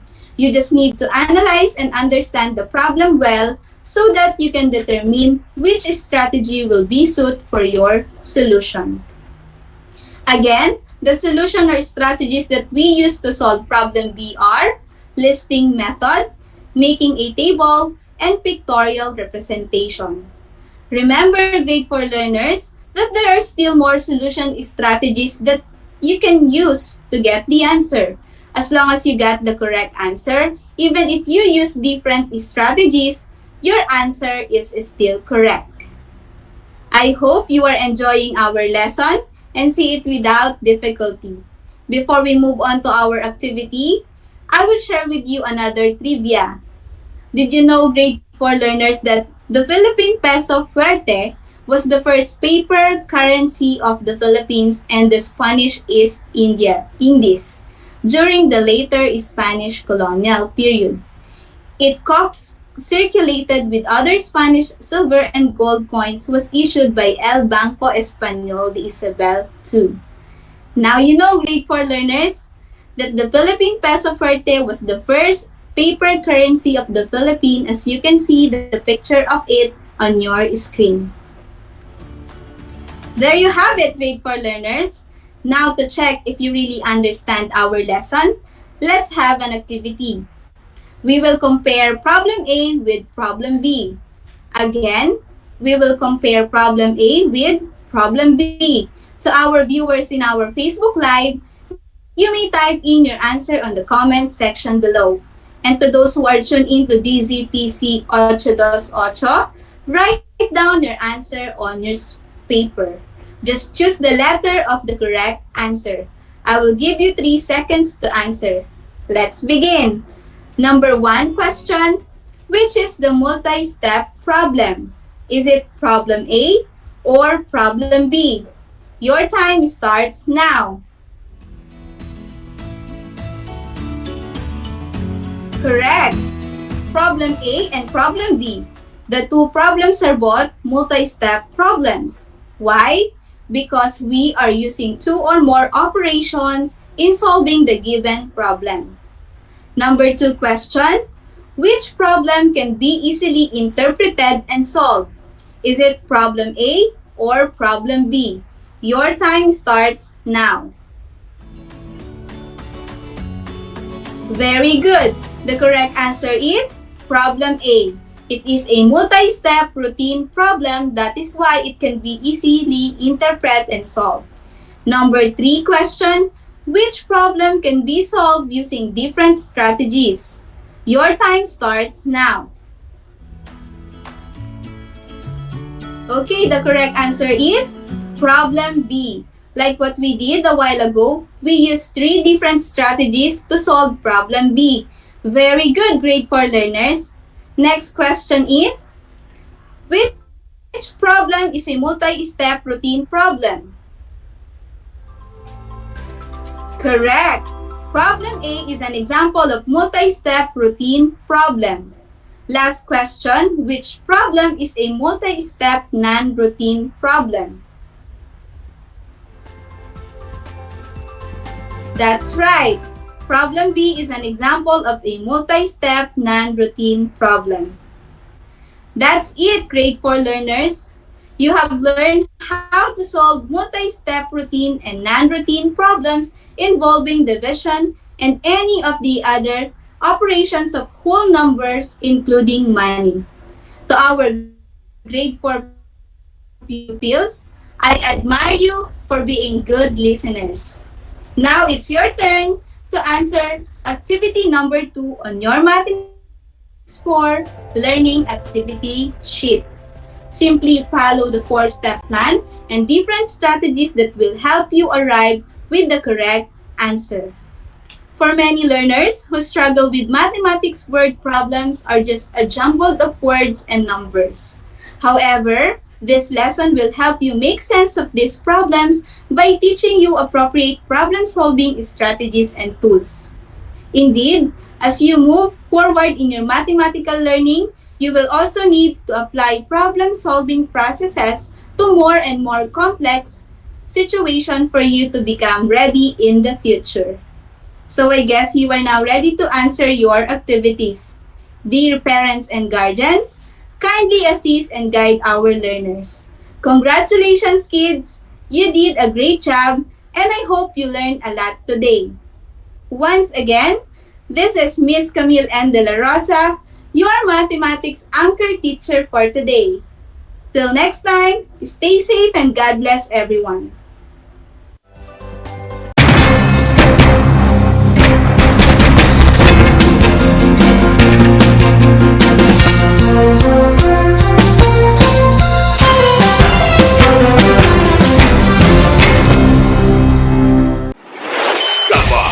Radyo Pilipino.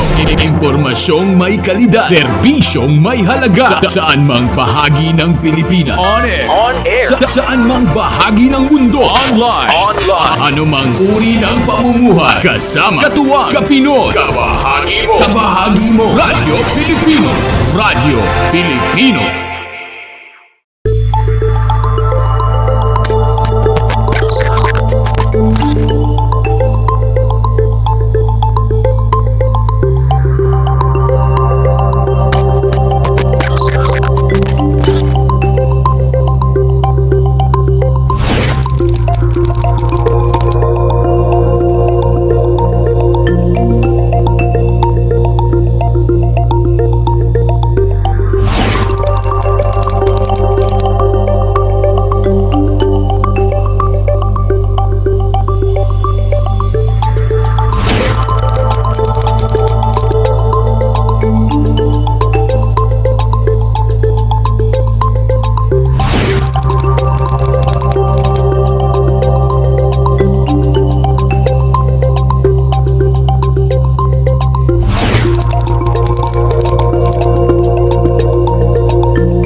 Alam niyo ba na ang whale shark ay hindi isang whale? Ang whale shark o butanding ay kinikilalang world's largest fish at tinatawag gentle giants. May sukat itong 12 meters. Maliliit ang ngipin ng butanding, kaya naman planktons o maliliit na hipon at isda lang ang kaya nilang kainin. Simula noong 2011, marami nang nahumaling mag-whale shark watching sa Oslo, Cebu. Alam niyo na, yan ang whale shark! Ang Tagalog ay ang wika ng mga taga-Quezon, Batangas, Bulacan at ng iba pang katutubong nagsasalita nito. Ang Filipino ay ang pambansang wika batay sa tinadhana ng 1987 Constitution.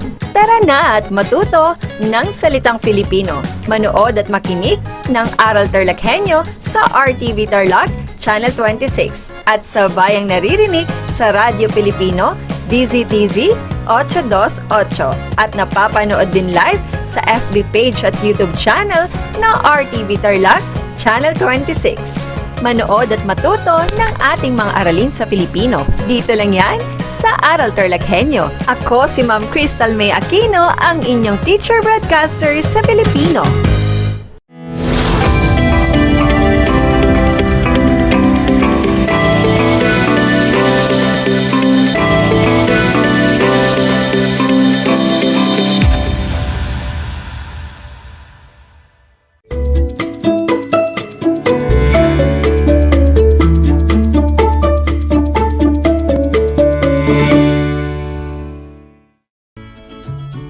Isang mapagpalang araw at magandang buhay sa mga ginigiliw naming taga-subaybay, lalong-lalo na sa mga minamahal naming magulang at mag-aaral sa ika-4 na baitang. Narito na ang paaralang panghimpapawid na gagabay sa inyo tungo sa tuloy-tuloy na pagkatuto ng Most Essential Learning Competencies. Ito ang Aral TarlakHenyo mula sa RTV Tarlac Channel 26. At sa bayan itong naririnig sa DZTZ 828 Radyo Pilipino Tarlac. Ako si Ginang Judy Ann C. Palma, ang inyong teacher broadcaster para sa asignaturang Filipino. Sumasahimpapawid mula sa simpleng bayan ng San Jose, lalawigan ng Tarlac. Mga bata, halina at matuto. Samahan ninyo ako sa 25 minutong makabulukhang talakayan. Kumusta na kayo mga bata? Handa na ba kayo? Inaasahan kong kayo ay masigasig na makikibahagi sa ating talakayan ngayon. At bago tayo magsimula sa ating pag-aaral, kailangang siguraduhin ihanda ang mga sumusunod. At bago kunin ang inyong module sa Filipino 4, Quarter 1, Module 8. Maging ang inyong papel at ballpen. Siguraduhin din na kayo ay nasa isang tahimik at komportableng lugar kung saan malinaw at maayos ninyong naririnig ang ating broadcast. Upang makapabahagi sa ating talakayan, maaari kayong magpadala ng mensahe sa aking numero na 0930-441-7944. At sa ating Facebook live stream ay maaabigay ng inyong kasagutan pamamagitan ng pag-type nito sa comment box. Paalala lamang sa mga magulang ng mga mag-aaral na kasalukuyang nakasubaybay sa ating Facebook live, mangyari lamang po na gabayan ang inyong anak sa pagsusulat ng kanilang komento dito. Maraming salamat! Mukhang handang-handa na kayong matuto ng bagong kaalaman. Kaya umpisahan na natin ang pag-aaral. Inaasahan na sa pagtatapos ng paglalakbay na ito, inyong nagagamit ang iba't ibang uri ng panghalip pananong, isahan at maramihan sa usapan at pagsasabi tungkol sa sariling karanasan. Mga bata, sa nakaraang aralin, inyong natalakay ang panghalip ay panghalili sa ngalan ng tao, bagay, hayop, lugar at pangyayari. Ang isang halimbawa nito ay ang panghalip panao na ginagamit na pamalit sa ngalan ng tao. Natatandaan pa ba ninyo ang mga ito? Sagutin natin ang maikling gawain. Ang panuto. Basahin ang mga sumusunod na pangungusap. Tukuyin ang panghalip panao na ginagamit sa bawat pangungusap. Sa unang bilang, ako ay marunong magbasa. Ano ang ginamit na panghalip panao? Tama! Ang sagot ay ako. Sa ikalawang bilang, sila ay magtatanim ng halaman. Ano ang ginagamit na panghalip panao? Magaling! Ang tamang sagot ay sila. Sa ikatlong bilang, tumutulong kami sa paglilinis ng bakuran. Ano ang ginamit na panghalip panao? Mahusay! Ang tamang sagot ay kami. Ako ay nagagalak dahil inyong nasagutan ng lahat ng tama ang ating balik-aral. Maaari na kayong magpatuloy sa inyong bagong aralin. Marami pa kayong dapat matutunan tungkol sa panghalip. Kaya makinig mabuti upang malaman ang mga ito. Mga bata, buksan ang inyong module sa pahina bilang 4. Simulan natin ang ating aralin sa bahaging tuklasin. Ating basahin ang pag-uusap ng grupo ni Ana, ang mga magkaklase na naatasang ayusin ang kanilang silid-aralan para sa pagdating ng kanilang bagong guro. Pansining mabuti ang mga salitang initiman. Ana, kailangang maging maayos ang ating silid-aralan. Ano-ano ang mga dapat nating gawin upang maging maayos ito? Patrick, magwalis tayo sa buong paligid. Kami ni Joshua ang gagawa nito. Lahat ay inaasahang tutulong upang mapadali ang gawain. Sino naman ang magdadala ng bagong mga halaman sa loob? Dito sa ibabaw ng mesa ay kailangan ng magandang halaman na nakapatong. Janice, ako na po ang magdadala. Marami kaming panloob na halaman. Doon ko ilalagay sa ibabaw ng mesa. Ikaw na Joshua ang magpahid ng floor wax. Sina Ana at Patrick naman ang magdidilig ng halaman sa labas. Joshua, ito ang basahang aking gagamitin. Diyan sa harapan muna ako magsisimula na maglagay ng floor wax. Matutuwa kaya sa atin si Binibining Cruz? Ana, naku, tiyak na masisiyahan si Binibining Cruz. Tayong lahat ang mag-aayos ng mga aklat at iba pang mga gamit sa loob ng silid-aralan. Bawat isa ay may maitutulong upang mapaganda ang ating silid-aralan. Ngayon ay ating suriin at balikan natin ang usapan nina Joshua at Patrick at Janice. Ano-ano ang mga salitang initiman mula sa kanilang dialogo? Tama! Ang mga salitang ginamit sa usapan na initiman ay ano-ano. Natin, tayo, kami, lahat, sino, dito, ako, doon, ikaw, ito, diyan, sina, tayo, at bawat isa. Ngayon, ano ang tawag sa mga salitang ito? Tama! Ang mga salitang ginamit sa usapan ay mga halimbawa ng panghalip. Ang panghalip ang tawag sa salitang humahalili sa pangalan. Ito ay ginagamit bilang panghalili sa ngalan ng tao, bagay, hayop, lugar o pangyayari. Ang mga panghalip na ano-ano at sino ay ginamit ni Ana at Patrick sa pagtatanong. Ating mapapansin na ang mga pangungusap na ito ay nagtatapos sa tandang pananong. Kaya ang salitang tulad ng ano-ano at sino ay mga halimbawa ng panghalip na pananong. At ito ang ating pag-aaralan ngayon. Sa pahina 7 ng inyong module, ating basahin at unawain kung ano ang panghalip na pananong. Ang panghalip na ginagamit sa pagtatanong o pag-uusisa ay tinatawag na panghalip na pananong. Ang mga ito'y kumakatawan o pumapalit sa pangalang itinatanong.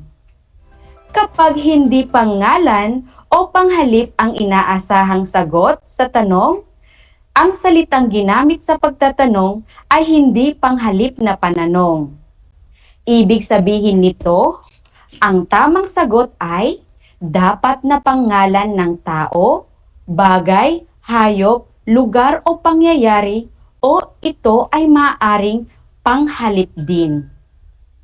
Ating basahin ang halimbawang ito. Ang bata ay masaya.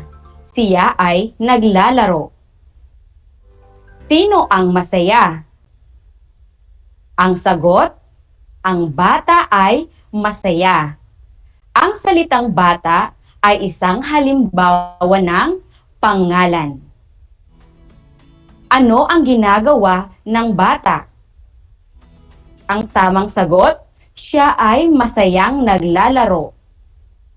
Ang salitang siya ay isang halimbawa ng panghalip.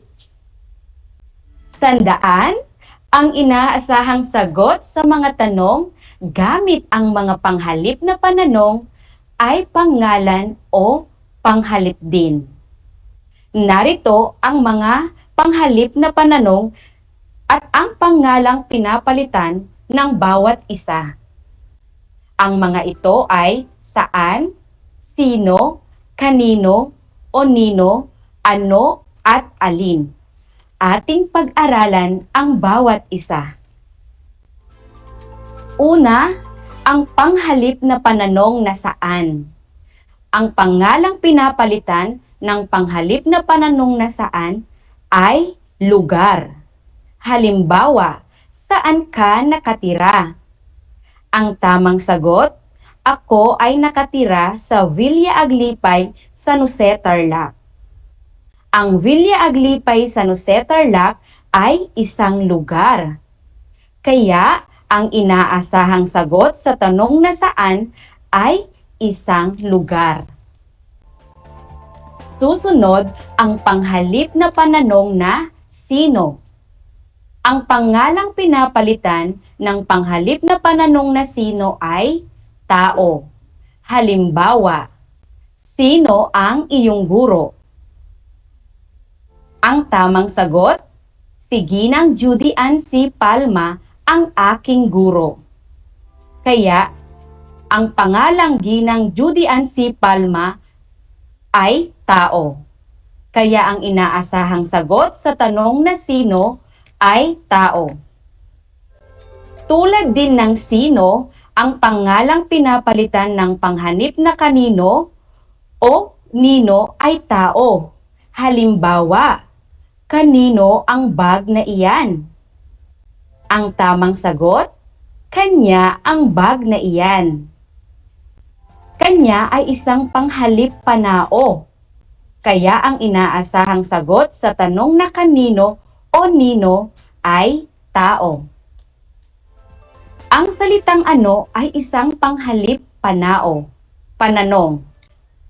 Ang pangalang pinapalitan ng ano ay bagay.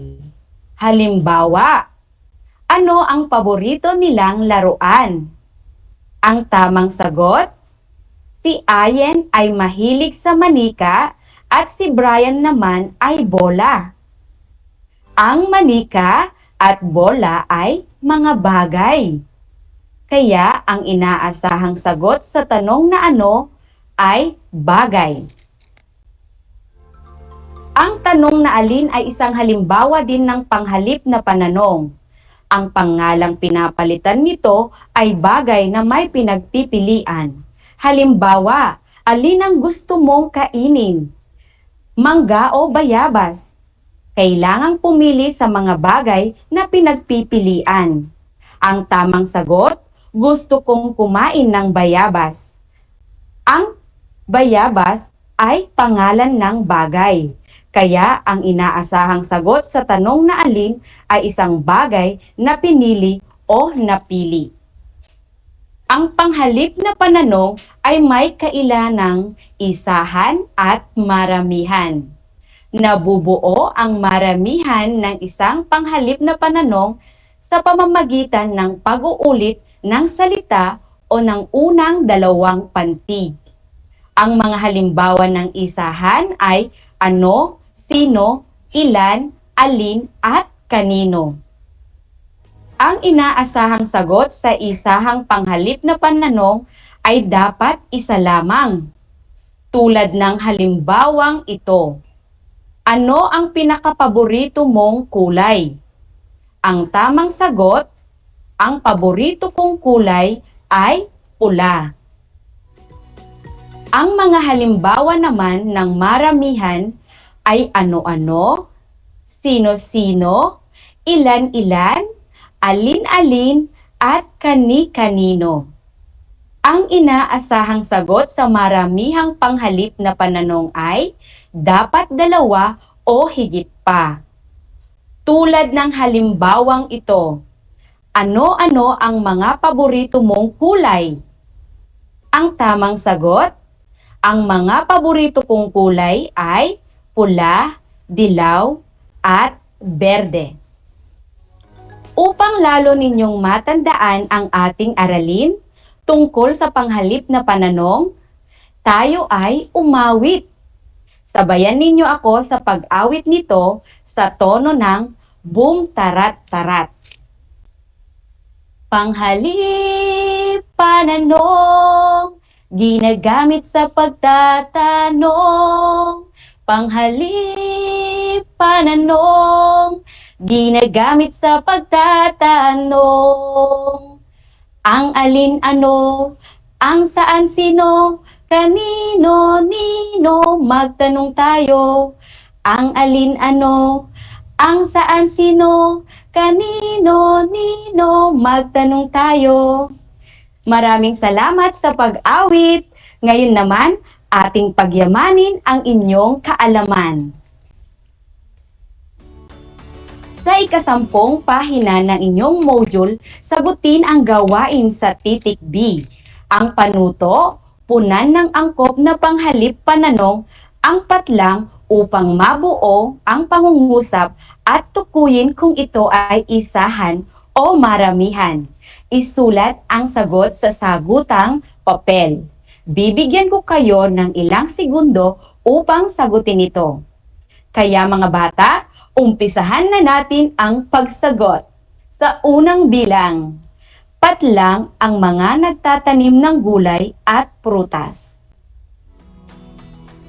Sa ikalawang bilang, patlang na ang nakapunta sa bulkang Mayon. Sa ikatlong bilang, patlang ang ipinagdiriwang tuwing buwan ng Agosto. Sa ikaapat na bilang, dapat isisi ang pagkasira ng kalikasan. Panghuling bilang, patlang ang mga magagawa natin na makakabuti sa kalikasan. Mga bata, batid kong kayo ay tapos na sa pagsagot. Ngayon, ating iwasto ang inyong mga sagot. Narito ang mga tamang kasagutan. Sa unang bilang, ang tamang sagot ay sino-sino at ito ay maramihan. Sa ikalawang bilang, ang tamang sagot ay sino at ito ay isahan. Sa ikatlong bilang, ang tamang sagot ay ano at ito ay isahan. Sa ikaapat na bilang, ang tamang sagot ay kanino at ito ay isahan. At sa ikalimang bilang, ang tamang sagot ay ano-ano at ito ay maramihan. Ngayon, bilangin ang inyong score. Binabati ko ang mga nakakuha ng 4 o 5 tamang sagot. Kayo ay mahusay. Palakpakan ang inyong sarili. Mga nakakuha ng 3 pababa, huwag kayong mag-alala dahil maaari pang bumawi sa susunod na gawain. Ngayon, atin namang tayahin kung hanggang saan na ang inyong kahusayan sa paggamit ng panghalip na pananong. Ang panuto, buuin ang maikling dialogo o usapan tungkol sa isang karanasan sa pagbabakasyon. Piliin ang wastong panghalip pananong na bubuo sa pangungusap. Isulat ang sagot sa sagutang papel. Umpisahan na natin ang pagsagot.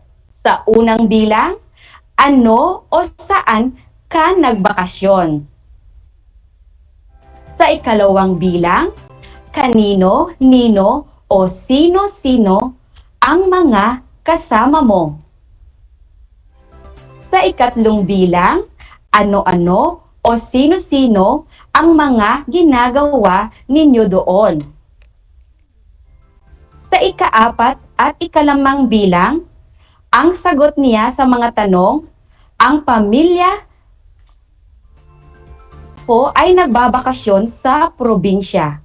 Masaya kaming namamasyal sa bukid at naliligo sa ilog.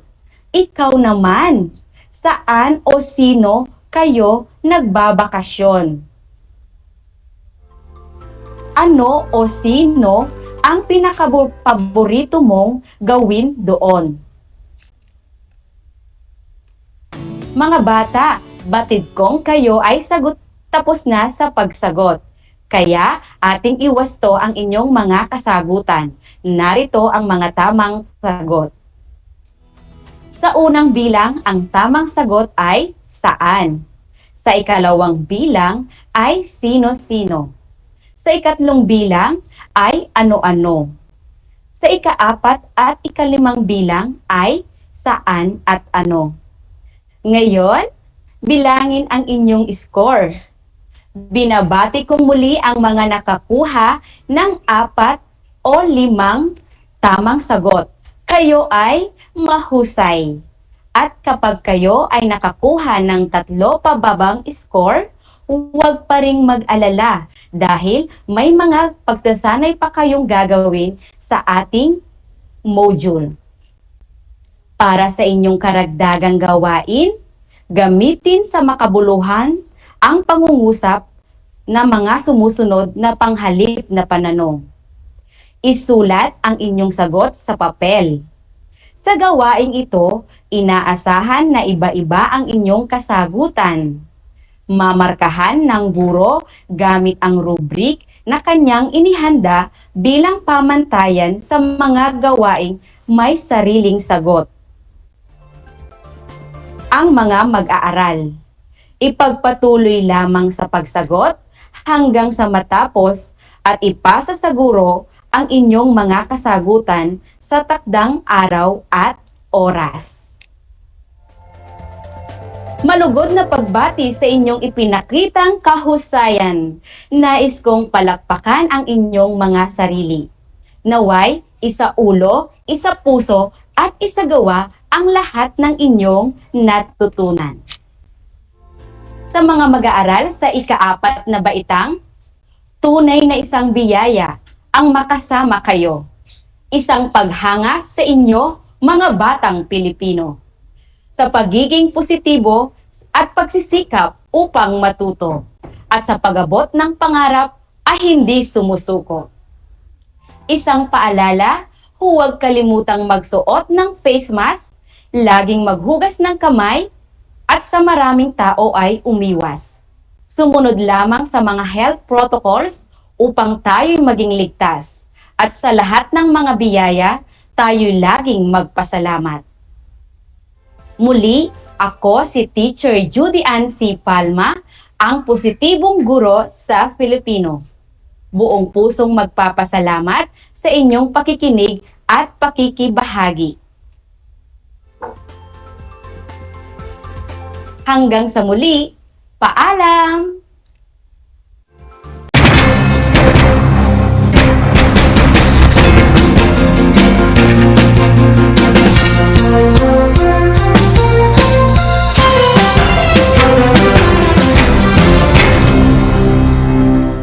Bahagi mo Radyo Pilipino saan mang bahagi ng Pilipinas, saan mang bahagi ng mundo, anumang uri ng pamumuhay, kabahagi mo Radyo Pilipino. Radyo Pilipino sumasahim papawid sa DWPR 1296 Dagupan, DZTC 828 Tarlac, DZLT 1188 Lucena, DZYM 1539 Mindoro, DWRL 1080 Legazpi, DWRN 657 Naga, DYRB 540 Cebu, DYRL 1035 Bacolod, DYRN 1134 Dumaguete, DXCO 1044 Cagayan de Oro, DXGS 765 General Santos, DXOC 1494 Ozami, DXOW 981 Davao at Radyo Pilipino Podcast Center Manila. Ito ang kabahagi mo Radyo Pilipino, napapakinggan on air and online sa buong mundo sa pamamagitan ng www.radiopilipino.com. Impormasyong may kalidad at serbisyong may halaga, kasama katuwang kapinoy. Kabahagi mo Radyo Pilipino. Radyo Pilipino.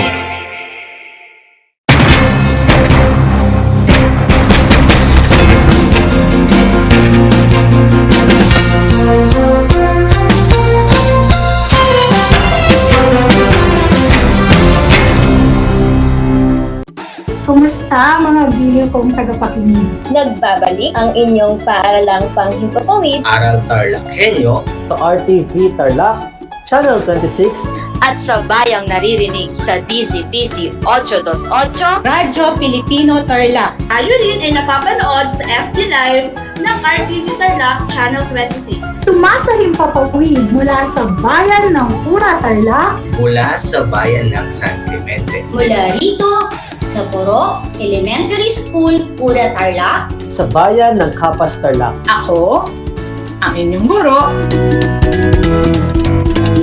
na maghahatid sa inyo ng makabuluhang pagtalakay sa ating aralin.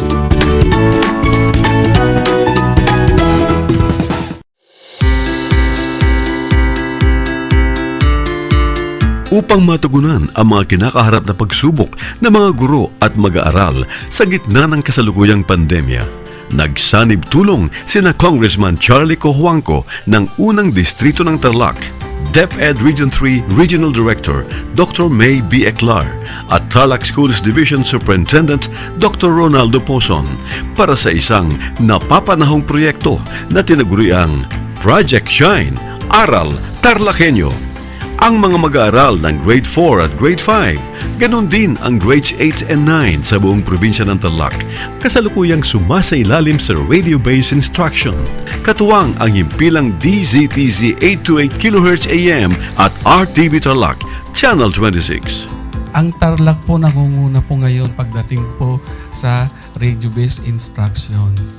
Marami pong humahanga sa atin. I'm very happy this station, itong DCTC, could reach the whole of Region 3. Hindi natin alam, we are contributing, we are creating a very big dent in the history of Philippine education. And I am proud, I am here in Tarlac. This is the noble cause of education in which you and I, without you knowing it, we are bound to do.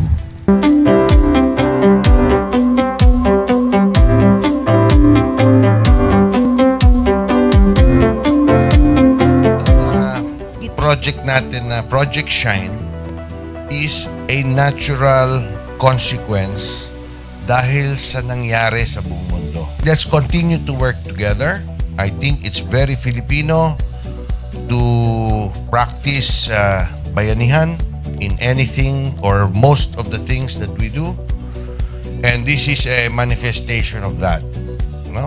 We have private sector, we have DEPED, we have local government, all working together.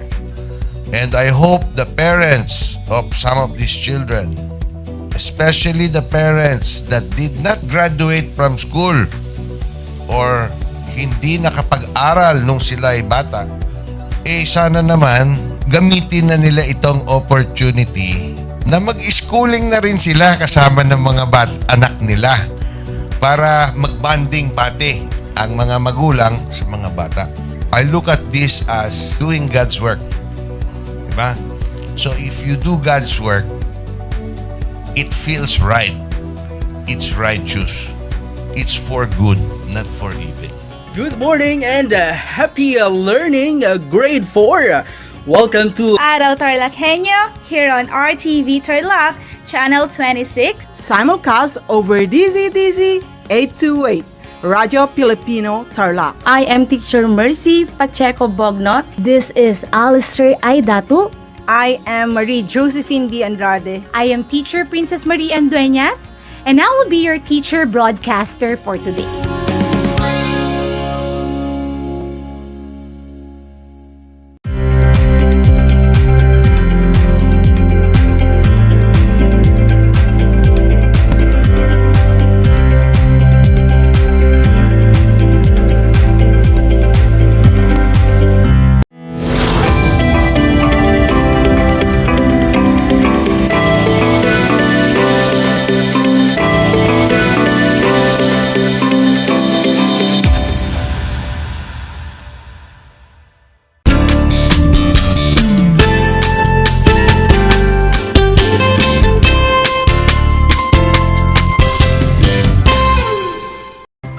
Welcome sa ating Project Shine, Aral TarlakHenyo ng Schools Division of Tarlac Province na kasalukuyang napapanood dito sa RTV Tarlac, Channel 26, gayon din sa Converge Cable Channel 100 at sa bayang napakikinggan sa 828 AM DZTC Radyo Pilipino Tarlac. Magandang buhay, mabuting tao! Kumusta na kayo mga ginigiliw naming tagapakinig? Ang aking pagbati at paghanga sa pagpapahalaga ninyo sa inyong edukasyon at ang pagpupursige ng matapos ito ng nagtatagumpay sa kabila man ng hamon ng pandemya. Ako ang inyong guro sa edukasyon sa pagpapakatao, Baitang 5, Binibining Carmela M. Santos. Sumasahing papawid sa bayan ng Herona, lalawigan ng Tarlac, na sasamahan at gagabayan kayo sa inyong pampagkatuto sa Most Essential Learning Competency na nakapagpapahayag ng katotohanan kahit masakit sa kalooban, gaya na lamang ng pangongopya sa oras ng pagsusunod. Bago tayo magtungo sa ating bagong aralin ay nais kong balikan muna natin ang ating naging leksyon noong nakaraang linggo. Naaalala niyo pa ba ito mga anak? Kung naaalala niyo nga ay i-type ninyo sa comment box ang inyong sagot o di kaya naman ay isulat ito sa inyong papel. Kung ang sagot ninyo mga anak ay pagpapahayag ng katotohanan kahit masakit sa kalooban, gaya na lamang ng pagkuha ng pag-aari ng iba, kayo ay mahusay. Mga anak, ang pagpapahayag ng katotohanan ay isa sa mga magagandang gawi at pag-uugali na dapat nating ipinamamalas sa lahat ng panahon at pagkakataon, gaano man ito kahirap gawin at gaano man kasakit ang magiging kapalit ng pagsasabi nito para sa atin. Dahil mga anak, ang pagpapahayag ng katotohanan ay pagpapalaya natin sa ating mga sarili sa anumang kasinungalingan at isang paraan na rin upang maitama ang mga maling gawain na pangmatagalan nating pagsisisihan kung pagtatakpan pa rin natin ang katotohanan. Habang ang pagkuha ng pag-aari ng iba nang walang pahintulot o permiso ay kailanman hindi mabuting gawain at nararapat mga anak na hindi natin maisip na magawa kailanman.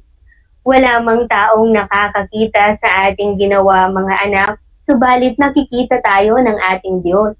Higit tayong nagkakasala sa Kanya kumpara sa ating kapwa kung pagpipilitan pa rin natin na gawin ang mali sa kabila ng pagkakaalam natin na hindi na nga ito ang mabuting gawin. Kaya naman mga anak, mahalagang isabuhay natin ang pagpili sa mga mabubuting gawa, anuman ang ating panahon o sitwasyon, higit lalo sa lahat ng pagkakataon.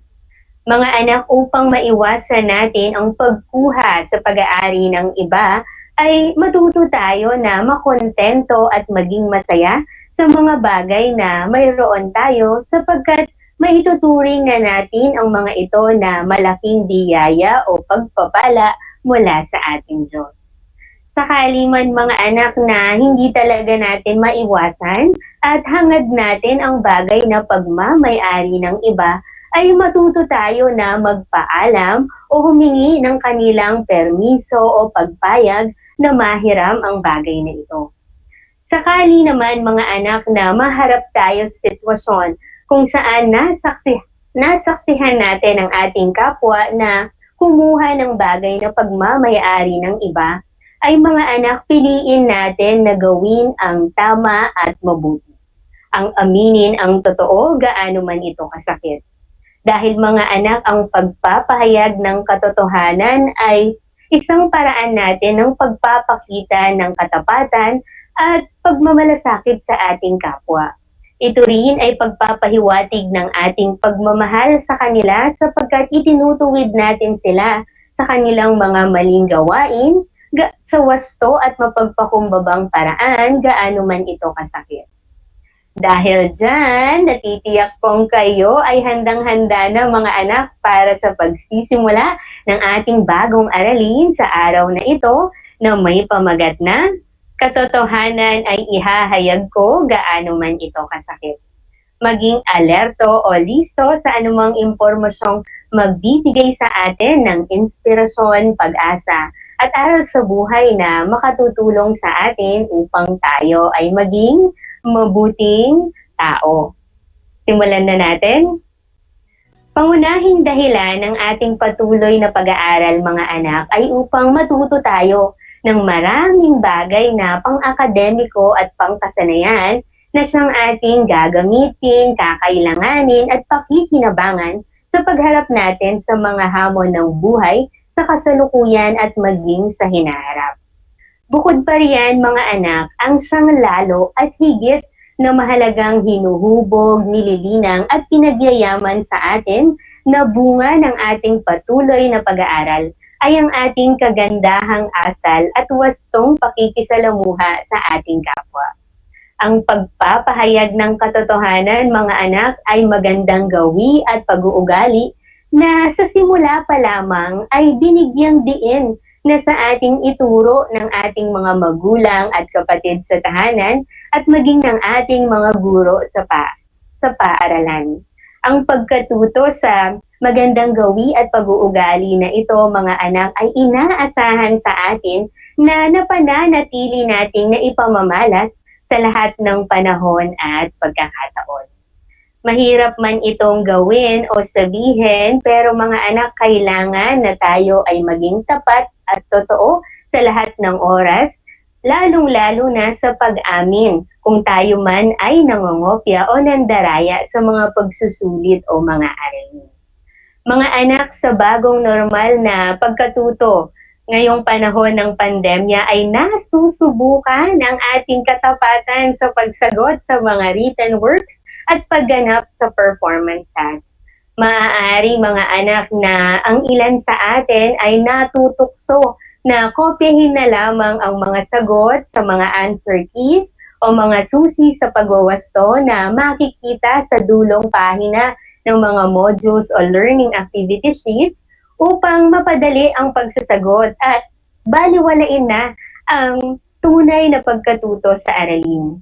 Maaari naman na ang iba sa atin, mga anak, ay piliin na lamang na mandaya sa pagganap sa mga performance tasks sa pamamagitan ng pagpapagawa ng mga proyekto sa mga magulang at mga nakatatandang kapatid sa tahanan upang makapagpasa ng magandang output at makakuha ng mataas na grade sa guro at baliwalain na ang konsepto ng responsibility, ng intellectual honesty, ng pagtsatsaga at ng pagkukusa na maipamalas ang pagkatuto sa aralin.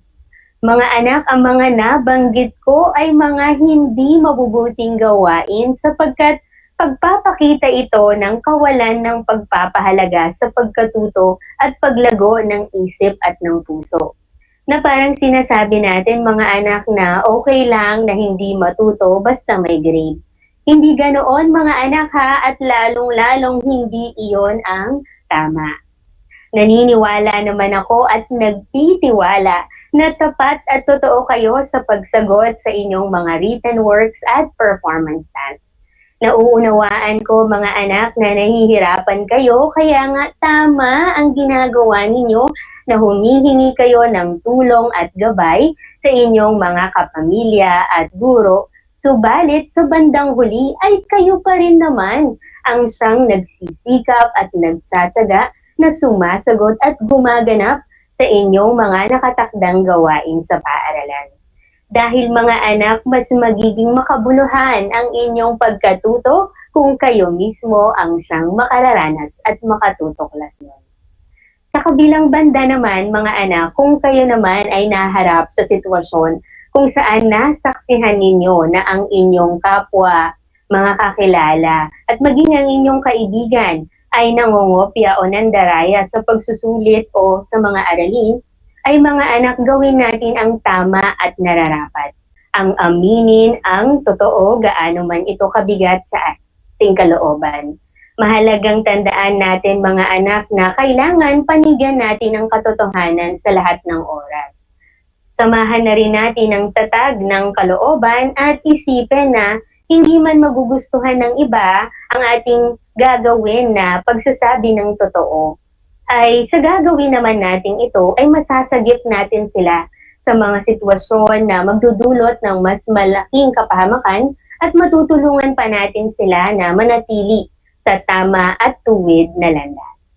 Upang magabayan kayo mga anak sa pagpapahayag ng katotohanan kahit masakit sa kalooban, gaya ng pangongopya sa oras ng pagsusulit, ay tandaan at gawin natin ang acrostic na pag-amin. Ang una ay P, panigan ang katotohanan. Mga anak, ang pagpanig sa katotohanan ay nangangahulugang pagsasabi nito gaano man ito kasakit. Sinasasangkutan man ito ng mga taong kakilala natin o hindi, mahalaga na tayo ay maging tapat at totoo sa lahat ng panahon at pagkakataon. Pangalawa, A, alisin ang pangamba na pumipigil sa pagsasabi ng totoo. Mga anak, kapag dumating ang pagkakataon na tayo ay kailangang magsabi ng totoo, huwag tayong matakot na aminin ito. Maging matapang tayo sa pagharap rito, gaano man ito kahirap gawin at gaano man kasakit ang magiging kapalit ng pagsasabi nito para sa atin. Pangatlo, G, gawin ang pagsasabi ng totoo ng may tunay na malasakit sa kapwa-tao. Mga anak, kung tayo ay may tunay na malasakit at pagmamahal sa ating kapwa, ay sasabihin natin ang totoo gaano man ito kabigat sa ating kalooban. Sapagkat sa pamamagitan ng pagsasabi natin ng tapat, ay matutulungan natin sila na mailayo sa anumang kapahamakan at maitutuwid pa natin sila sa kanilang mga maling gawain. Pang-apat, A, asahan na ang pagsasabi ng totoo ay akmang hakbang upang mamuhay ng malaya. Mga anak, tunay na malaya tayo kung hindi tayo nagtatago ng anumang kasinungalingan. Higit na magiging maayos din ang takbo ng ating buhay kung gumagawa tayo ng paraan upang maitama ang ating mga pagkakamali. Makatutulong din ito mga anak sa maayos at masayang pakikitungo o relasyon natin sa ating kapwa dahil nga marunong tayong magsabi ng totoo. Panglima, M, maging huwarang bata sa pagsasabi ng totoo sa lahat ng oras. Mga anak, Kapag tayo ay nagsasabi ng totoo, nagiging mabuting halimbawa tayo sa ating kapwa-bata. Ang maging batang matapat sa lahat ng panahon at pagkakataon.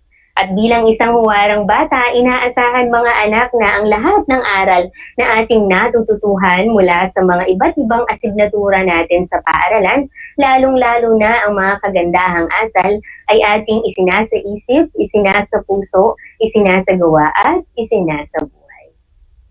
Pang-anim ay instrumento ang pagsasabi ng totoo para sa maayos at magandang samahan. Mahalagang tandaan natin mga anak na ang tanging paraan upang malaman ng lahat ang tunay na pangyayari ay sa pamamagitan ng pagsasabi natin ng totoo. Sapagkat sa pamamagitan nito ay maiiwasan natin ang hindi pagkakaunawaan, ang pag-aaway-away at hindi pagkakasundo o mga alitan o kalituhan. Magkakasundo-sundo ang lahat mga anak kung ang bawat isa ay nakikitungo ng walang bahid na pandaraya, pandoloko o pagsisinungaling. At ang panghuli, mga anak, ay nagiging mas mabuting tao ang nagsasabi ng totoo. Mga anak, kapag tayo ay nagpapahayag ng katotohanan, inaamin natin ang ating mga pagkakamali at matapang na tinatanggap ang mga consequence nito. Dahil sa ganitong paraan, nabibigyan tayo ng pagkakataon para magbago. Na itatama natin ang ating mga pagkakamali at higit sa lahat, na pauunlad natin ang ating sarili, higit lalo ang ating pag-uugali. Mga anak, mahalagang tandaan na kailangan na tayo ay maging batang tapat, batang totoo at batang mabuti sa lahat ng panahon at pagkakataon. Sa pagpapatuloy ng ating aralin mga anak ay may kwento kayong mapakikinggan. Habang kayo ay atentibong nakikinig sa ating kwento ay nais kong suriin ninyo kung paano ang mga tauhan sa ating kwento ay nagpahayag ng katotohanan kahit masakit sa kalooban gaya ng pangongopya sa oras ng pagsusulit. Naniniwala akong handa na kayong makinig kaya naman umpisahan na natin. Ang pamagat ng kwento na aking isinulat sa araw na ito ay ang pag-amin ni Hans at Mac. Huling linggo na ng klase para sa unang markahan. Tulad ng kanyang nakasanayan, abala na sa pag-oorganisa ng kanyang notes at pagsusulat ng reviewer sa iba't ibang asignatura si Hans bilang paghahanda sa nalalapit na mahabang pagsusulit. Ang mga ginagawa niyang reviewer na ito ay kanyang ibinabahagi sa kanyang kaibigan na si Mac. Alam niyang higit na makatutulong ito, lalo na at naging madalas ang pagliban ni Mac sa kanilang klase online. Isa pa, mas magiging madali ang kanilang gagawing pagbabasa, pagbabalik-aral at pagtatalakayan sa mga aralin kung gagawin nila ito ng magkasama. Sapagkat may pagkakataon pa upang maturuan ng isa't isa sa mga paksa na mahirap unawain. Kaya naman, nagpadala ng mensahe si Hans kay Mac gamit ang chat upang yayain ito na magpunta sa kanilang bahay sa Sabado at Linggo upang sila ay makapagsagawa na ng pagre-review. Subalit tumanggi si Mac at sinabi kay Hans na hindi na muna siya makasasabay sa pagre-review nilang dalawa. Nais niya umanong magsagawa ng sariling pagbabalik-aral at hayaan na lamang sa kanyang naiisip na diskarte. Nalungkot si Hans sa pagtanggi ni Mac sa alok nito na mag-aral ng sabay, subalit ginalang na lamang niya ang naging desisyon ni Mac. Inisip na lamang niya na maaaring sa mga panahon na lumiliban si Mac sa klase online ay nagsasagawa na ito ng sariling pagbabasa at pagbabalik-aral sa mga nakalipas na aralin. Puspusan ang ginawang pagbabasa at pagbabalik-aral ni Hans ng Sabado at Linggo. Kaya naman kinabukasan ng Lunes ay maaga siyang nagising, kampante at handang-handa na para sa mahabang pagsusulit. Kinuha ng kanyang nanay ang test paper sa paaralan. Ibinigay ito kay Hans ng may buong pagtitiwala na sasagutin ito ng anak sa abot ng kanyang makakaya. Nakita ng nanay ang puspusang pag-aaral ni Hans kaya naman walang duda na mataas ang makukuha nitong score sa test. Bago nagsimula ang mahabang pagsusulit ay nagkaroon ng munting pulong online patungkol sa mga bilin ng guro. Ipinaalala at binigyang diin ng guro ang kahalagahan ng katapatan sa pagsagot at ipinahayag ang kanyang pagbati at paghanga dahil nakasisiguro siyang walang sino man sa klase ang gagawa ng pandaraya sa pagsagot sa mahabang pagsusulit. Matapos makinig sa guro ay sinimulan na ni Hans ang pagkuha sa mahabang pagsusulit. Tutok na tutok siya sa pagbabasa at pagsagot sa bawat katanungan. Sinisigurong tama ang mga kasagutang kanyang isinusulat at wala siyang nalalampasan. Natapos niya ito sa itinakdang oras, kaya naman ipinasa na ito ng nanay sa kanilang guro sa paaralan. Nagpahinga siya saglit at saka tiningnan ang kanyang cellphone. May mensaheng ipinadala si Mac sa kanya, subalit laking gulat niya dahil ang mga ipinadala ni Mac ay screenshot ng mga sagot sa kanilang mahabang pagsusulit na hinanap online. Sa mensahe ni Mac ay sinabi nitong ito ang tinutukoy niyang diskarte upang makasagot sa mahabang pagsusulit. Ang hanapin at kopyahin ang mga sagot online dahil lahat ng mga katanungan sa pagsusulit, maging ang mga kasagutan ay mahahanap sa internet. Dagdag pa ni Mac, ibinabahagi niya ito kay Hans sa dahilang nais niya na hindi na mahirapan pang mag-isip ng sagot si Hans sa mahabang pagsusulit at upang maaga niya rin itong matapos at magkaroon pa ng mahabang oras para makapagpahinga at makapaglaro. Hindi na gustuhan ni Hans ang ginawang ito ni Mac, kaya naman agad niya itong tinawagan. Kinausap ito at sinabing mali ang ginawa niya dahil iyon ay pandaraya. Mabuting aminin niya ang ginawang pagkakamali sa guro bago pa mahuli ang lahat. Nangako si Hans na sasamahan niya ang kaibigan sa pag-amin nito sa guro. Kaya naman ng hapong iyon ay inimbitahan ni Mac at Hans ang kanilang guro sa isang video call. Doon ay pinagtapat ni Mac ang totoo sa kanilang guro. Humingi ng paumanhin sa kanyang ginawa at nangakong hindi na uulitin pa. Umalis si Hans sa video call upang masinsinang makapag-usap si Mac at ang guro. Nalaman na lamang ni Hans na muling kukuha ng mahabang pagsusulit si Mac at ito ay gagawin ng face-to-face online kasama ng guro. Mga anak, nagustuhan niyo ba ang ating kwento? Atentibo ba kayong nakinig? Kung ang sagot ninyo ay opo, mabuti naman kung ganon. Naniniwala akong naunawaan ninyo ang ating kwento, kaya naman masasagutin nyo ang dalawang katanungang inihanda ko para sa inyo. Sa lahat ng nakasubaybay sa Facebook Live ng RTV Tarlac Channel 26, itype ninyo sa comment box ang inyong sagot. Sa lahat naman ng nanonood sa telebisyon at nakikinig sa radyo, isulat ito sa inyong sagutang papel.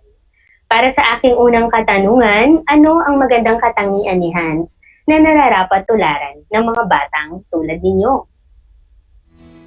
Kung ang sagot ninyo, mga anak, ay mapagmalasakit si Hans dahil pinayuhan niya ang kanyang kaibigan na aminin ang ginawa nitong pandaraya sa aralin kahit na masakit ito sa kanyang kalooban, kayo ay mahusay. Para naman sa aking pangalawang katanungan, paano na ipakita ni Mac ang katatagan sa pagpapahayag ng katotohanan kahit masakit sa kalooban gaya ng pangungopya sa oras ng pagsusulit? Kung ang sagot ninyo, mga anak, ay kinausap niya ang guro sa pamamagitan ng video call at doon ipinagtapat ang kanyang ginawang pandaraya sa pagsusulit, sinserong humingi ng paumanhin at nangako na hindi na ito mauulit pa at maluwag na tinanggap ang consequence ng kanyang ginawa, kayo ay tunay na mahuhusay. Mahalagang tandaan ang mga sumusunod na konsepto sa ating aralin ngayong araw, mga anak, na una, panigan ang katotohanan. Pangalawa, alisin ang pangamba na pumipigil sa pagsasabi ng totoo. Pangatlo, gawin ang pagsasabi ng totoo ng may tunay na malasakit sa kapwa-tao. Pang-apat, asahan na ang pagsasabi ng totoo ay akmang hakbang upang mamuhay ng malaya. Panlima, maging huwarang bata sa pagsasabi ng totoo sa lahat ng oras. Pang-anim, instrumento ang pagsasabi ng totoo para sa maayos at magandang samahan. At pang-pito, nagiging mas mabuting tao ang nagsasabi ng totoo. Isang talakayan na naman ang ating malapit ng matapos. Ako ay masayang masaya sa ipinakita niyong aktibong pakikibahagi sa ating aralin ngayong araw, higit lalo ang pagmamahal ninyo sa edukasyon. Ipagpatuloy ang kagandahang asal na ito mga anak, hakbang tungo sa katuparan ng inyong mga pangarap. Sa puntong ito ay panahon na upang alamin natin kung kayo ay may natutuhan sa ating aralin ngayong araw sa pamamagitan ng munting pagsusulit. Para sa panuto, isulat ang opo kung handa kang magpahayag ng katotohanan kahit masakit sa kalooban at hindi po naman kung hindi. Para sa unang bilang, nais mong magtapat sa iyong guro na ang ulat na iyong ibinigay ay kinopya mo lamang sa internet. Kung ang sagot ninyo mga anak ay opo, kayo ay tama. Para sa pangalawang bilang, ipagtatapat sa iyong magulang na ubod ng higpit sa disiplina na ipinatatawag sila dahil sa pandaraya mo sa pagsusulit. Kung ang sagot ninyo ay opo, mahusay. Para sa ikatlong bilang, gusto mong aminin sa guro na ikaw ay nandaya sa pagsagot sa mga pagsusulit. Ang mga kasagutan sa bawat tanong ay sinadya mong hanapin lahat sa internet upang makakuha ka ng perpektong marka. Kung ang sagot mo ay opo, ikaw ay magaling. Para sa ikaapat na bilang, itatago ang katotohanan sa magulang at guro na kaya ka nakakuha ng mataas na puntos sa pagsusulit ay dahil nangopya ka ng sagot sa iyong kamag-aral. Kung ang sagot ninyo ay hindi po, iyan nga ang wastong kasagutan. At para sa ating panglimang bilang, hindi ipapaalam sa guro at magulang ang ginawang pandaraya sa oras ng pagsusulit. Kung ang sagot ninyo ay hindi po, iyan nga ang tamang kasagutan. Binabati ko kayong lahat mga anak sapagkat natitiyak kong nakuha ninyong lahat ang tamang sagot. Mula sa aking tanggapin ninyo ang mga salitang magaling at mahusay, mabubuting tao. Panalangin ko na anumang konsepto, higit lalo ang mga aral sa buhay na inyong natutuhan sa araw na ito ay inyong maisa sa buhay sa araw-araw. Muli ako ang inyong guro sa edukasyon sa pagpapakatao, Baitang 5, Binibining Carmela M. Santos, na nagpapaalala na piliing maging mabuting tao sa lahat ng panahon at pagkakataon. Hanggang sa muli!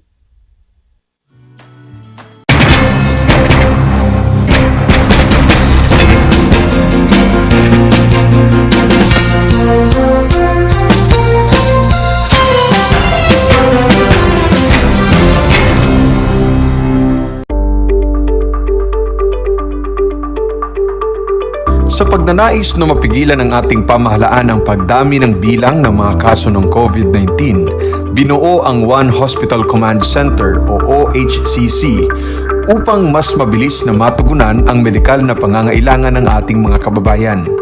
Bukas ang OHCC 24 oras araw-araw.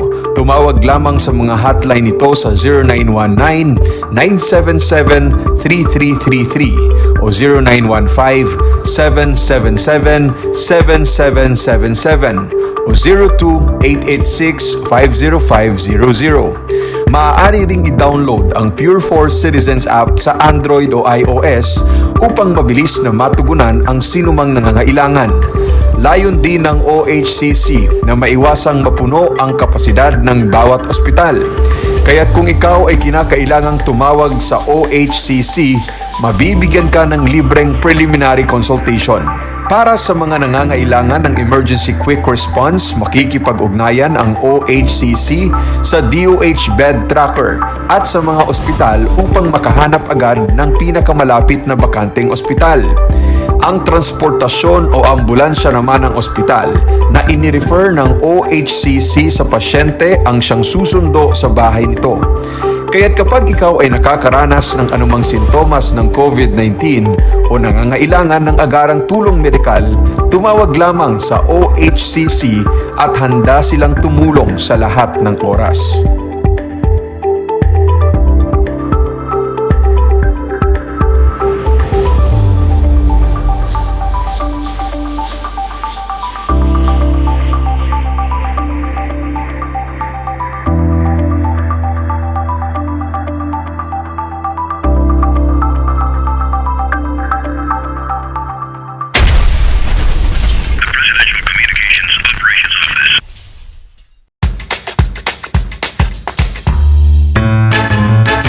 Alam niyo ba na ang salitang yoyo at ang makabagong bersyon nito ay naimbento ng isang Pilipinong nagngangalang Pedro Flores?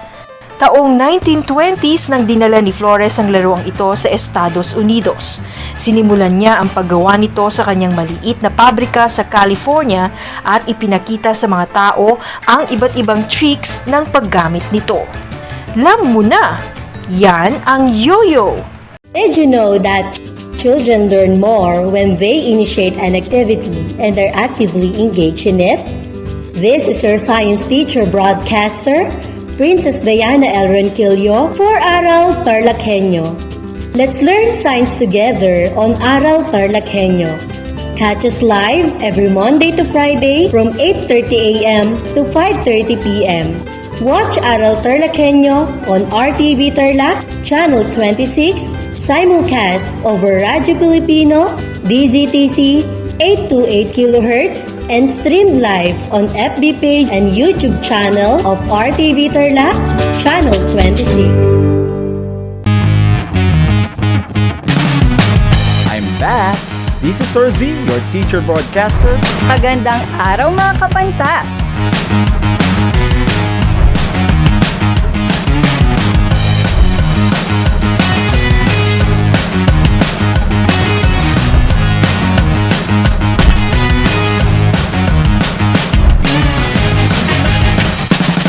Welcome to Aral TarlakHenyo.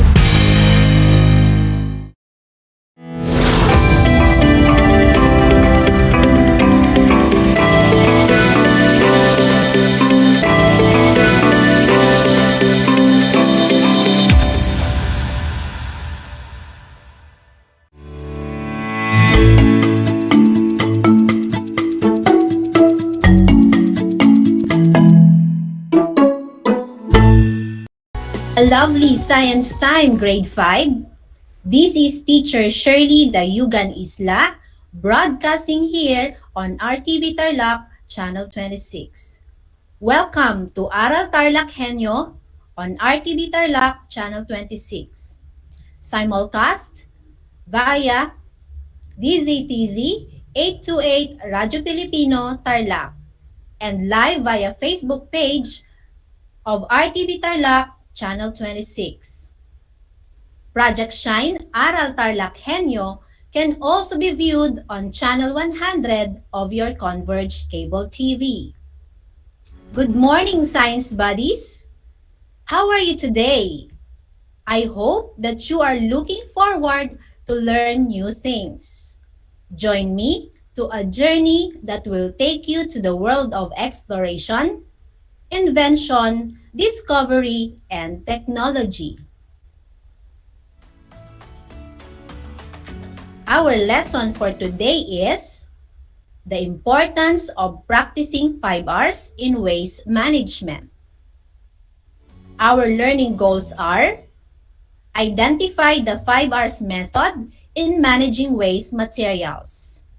Recognize the importance of reduce, reuse, recycle, recover, or repair in waste management.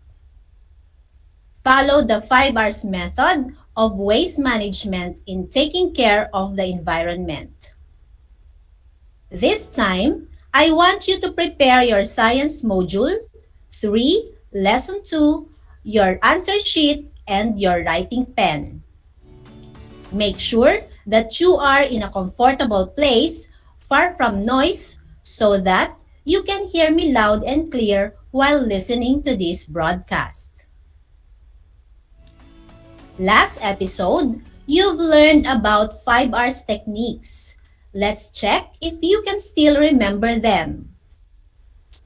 Let me read to you the direction. Study the pictures. Identify what waste management practice is shown. Determine if it is reduce, reuse, recycle, recover, or repair. I will give you 3 seconds to answer each number. Write the answer on your paper or type it on the comment section of the live broadcast. I'll repeat. Study the pictures. Identify what waste management practice is shown. Determine if it is reduce, reuse, recycle, recover, or repair. Write the answer on your paper or type it on the comment section. Are you ready? Great! Let's begin with number 1. This plastic bottle is designed with disposable spoon to make a plant pot. What will be your answer? You are correct. Recycle is the answer. For number 2, these are vegetable and fruit scraps which will be decomposed to make organic fertilizers. Is it reduce, reuse, recycle, recover, or repair? You are right. Recover is the answer. Number 3. Sewing worn-out pants. Waiting for your answers, buddies. If your answer is repair, very good, kids. Number 4. Using eco bags in buying your stuff. Using eco bags in buying your stuff. Is it reduce, reuse, recycle, recover, or repair? What is your answer?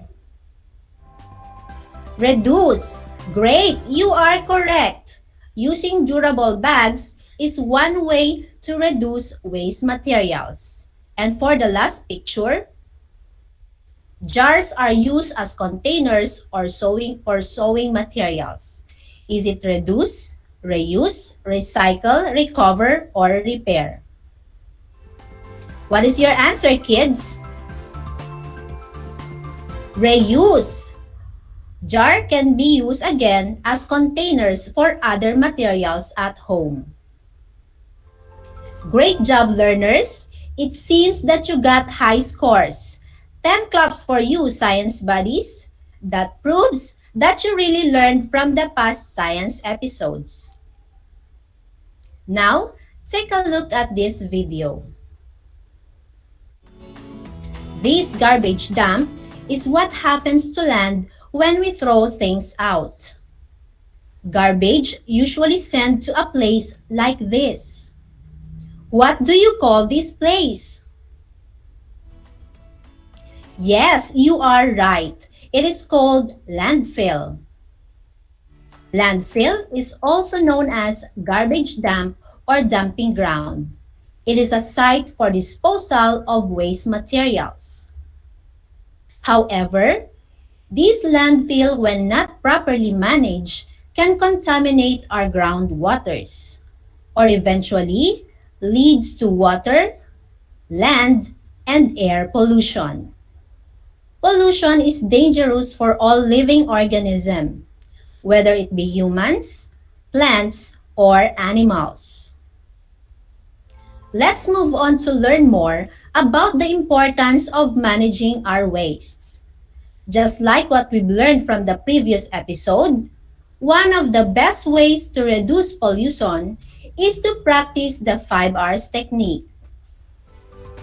To practically apply this technique, let's start somewhere we are all familiar with, inside our home. As everything starts in our home, waste management can be the first step towards making our planet a greener, cleaner, and safer place to live. Kids, what is waste management? Awesome! Waste management refers to the practice of proper waste disposal. A kind of waste management we follow nowadays are the 5 R's, which refer to reduce, reuse, recycle, recover, and repair. Again, what are the 5 R's in waste management? That's correct. The 5 R's are reduce, reuse, recycle, recover, and repair. Kindly take note of the following aims or goals of 5 R's. The goals of 5 R's are 1. Promote a clean and healthy environment. 2. Transform garbage into something useful. And 3. Make the earth zero waste or free of any garbage or waste material. Just like you, kids can help by managing our waste at home with your family. We can all make big difference. The following are the practices that help save our planet Earth. First, reduce. To reduce simply means reducing or lessening the amount of possible waste materials. What do you think is the best way to reduce wastes?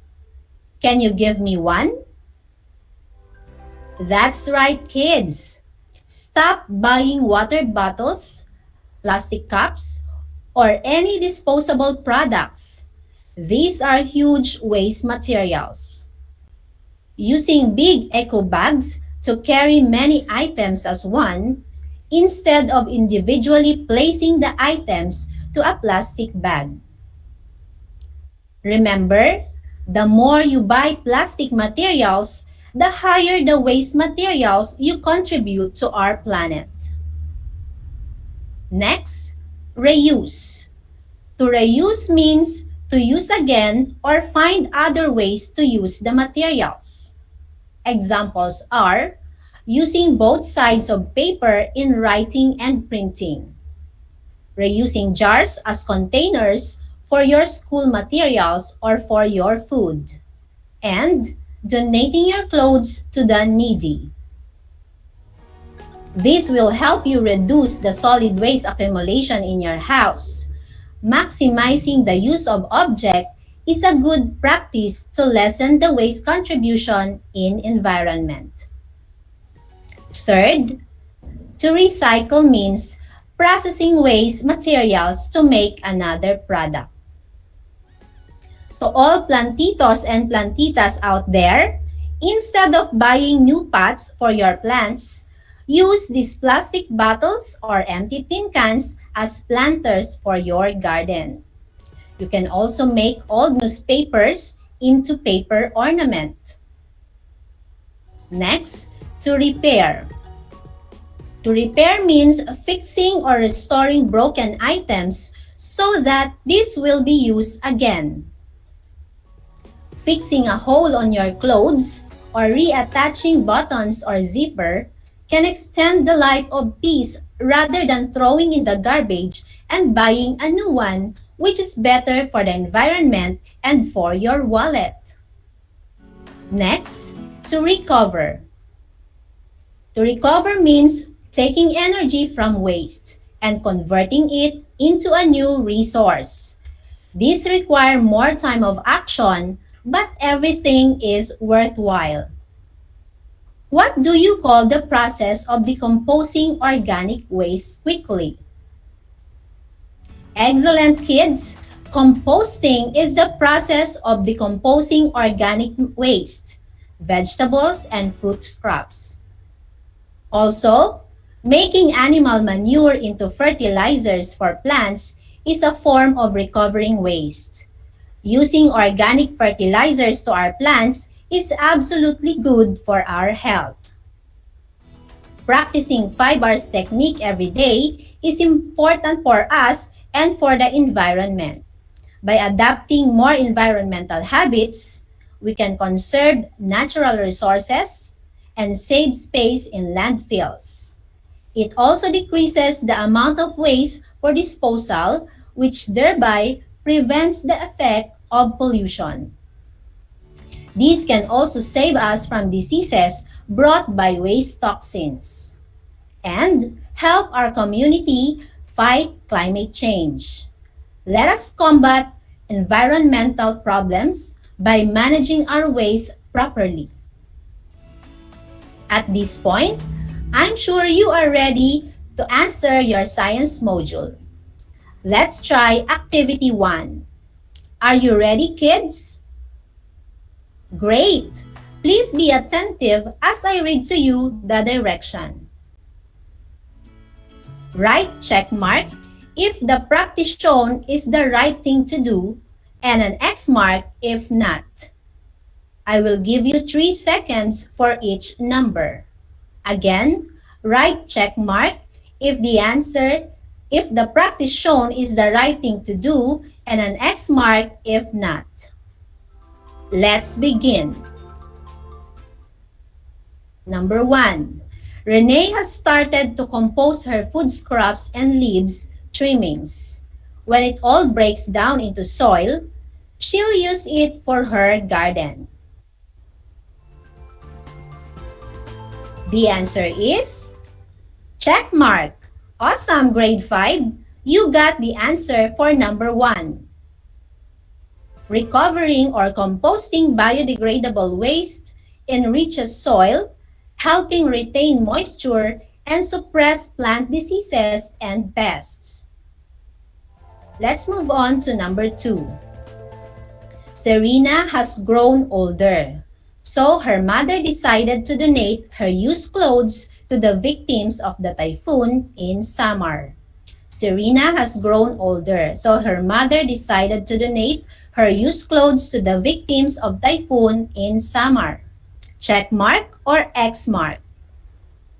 If your answer is check mark, you are doing great, kids. By donating your used clothes, you stop the landfills from getting bigger and you keep unusable material from being thrown in the trash. Number 3.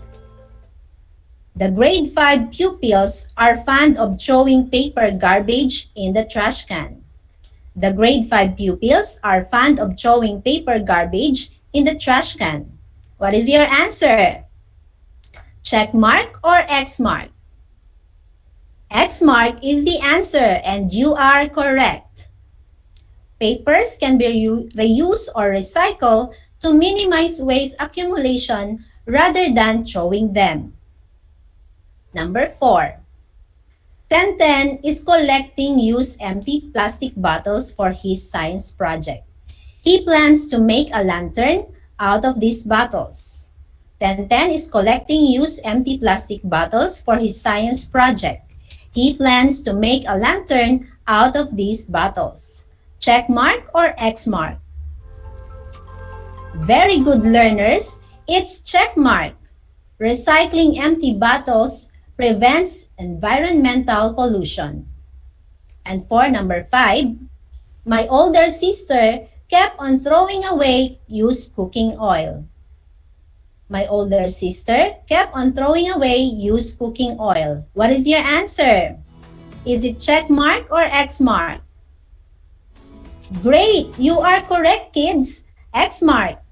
Used cooking oil is not only a health hazard, but also a potential threat to the environment if improperly disposed. Good job, my dear science buddies. And for that, you are now ready for the last activity. Here is the direction. Study the pictures of the common practices observed in our place. Which of the following importance of the 5 R's is a direct result of the given practice? Choose the letter of the best answer. Again, study the pictures of the common practices observed in our place. Which of the following importance of the 5 R's is a direct result of the given practice? Choose the letter of the best answer. I will give you 3 seconds to answer each number. Here are the choices. A. Promote a clean and healthy environment. B. Transform garbage into something useful. And C. Make the earth zero waste or free of any garbage or waste material. Again, A. Promote a clean and healthy environment. B. Transform garbage into something useful. C. Make the earth zero waste or free of any garbage or waste material. Let's start. For picture number 1, chairs and tables from old car tires. Chairs and tables from old car tires. The correct answer is letter B. Transform garbage into something useful. Nice try, grade 5. old tires can be recycled into something functional again instead of throwing it anywhere. Number 2, trash bins for waste segregation. Trash bins for waste segregation. What is the answer? You are right, kids. It's A. Promote a clean and healthy environment. Segregation of waste is important. Different components of waste have different properties, and grouping them by type allows for proper processing or storage. Number 3, organize and make use of all the things. Organize and make use of all the things. That's great. C is the answer. Organizing and using things wisely and practically without wasting helps our environment free of any garbage or waste materials.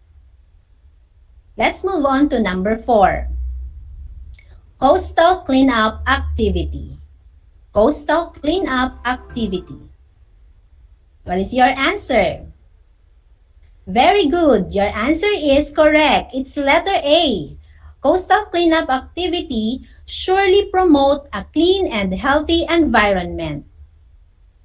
For the last number, 5, use of baskets or eco bags in buying goods. Use of baskets or eco bags in buying goods. For number 5 answer is letter C. Make the earth zero waste or free of any garbage or waste materials. Using reusable bags can last longer than using single-use plastic bags. This cuts down the amount of litter on land and in the ocean. You are awesome, grade 5. Congratulations! With the result of your answer, it seems that you listened attentively. If you got high scores, it only means that you really focus on our discussion. If you got few mistakes, I am sure reviewing and reading your lessons found in your module will be helpful. I hope you've learned a lot in our science lesson. Before we end our session today, let's summarize our lesson. We tackled about waste management and its importance. Waste management refers to the practice of proper waste disposal. A kind of waste management we follow and practice nowadays are the 5 R's. Reduce, reuse, recycle, recover, and repair.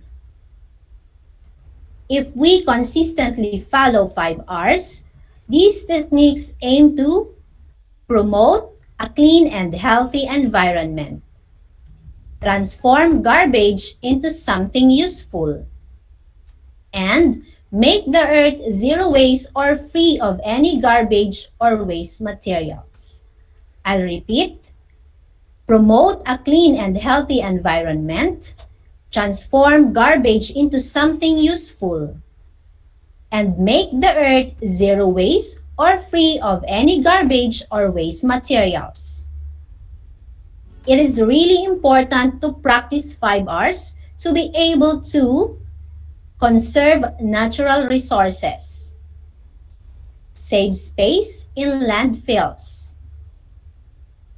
decreases the amount of wastes, prevents the effect of pollution, save us from diseases, and help our community fight climate change. Again, it is really important to practice 5 R's to be able to conserve natural resources, save space in landfills, decreases the amount of wastes, prevents the effect of pollution, save us from diseases, and help our community fight climate change. And for your assignment, list non-biodegradable materials that can be recycled. Then think of a design that you can make out of these materials. Write it on your activity sheet.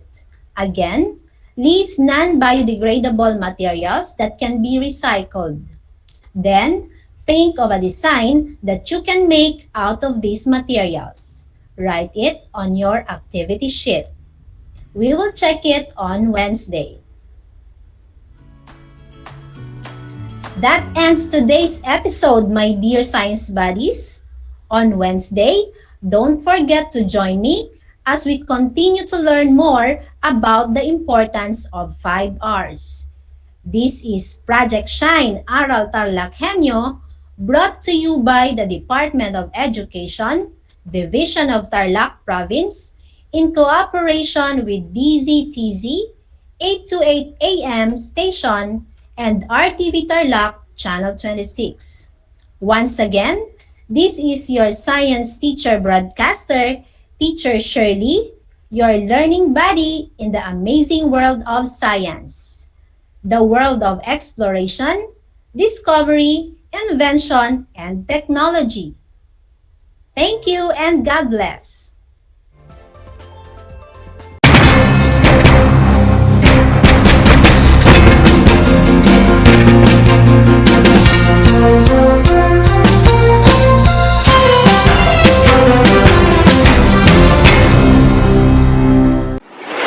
Kabahagi mo Radyo Pilipino.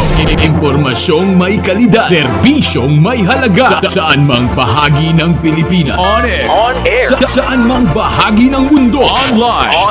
Anumang uri ng pamumuhay. Kasama, katuwang, kapinoy. Kabahagi mo. Radyo Pilipino. Radyo Pilipino. This is my story. Ano ang kwento ng buhay mo? Malungkot? Masaya? May kababalaghan? O puno ng aksyon?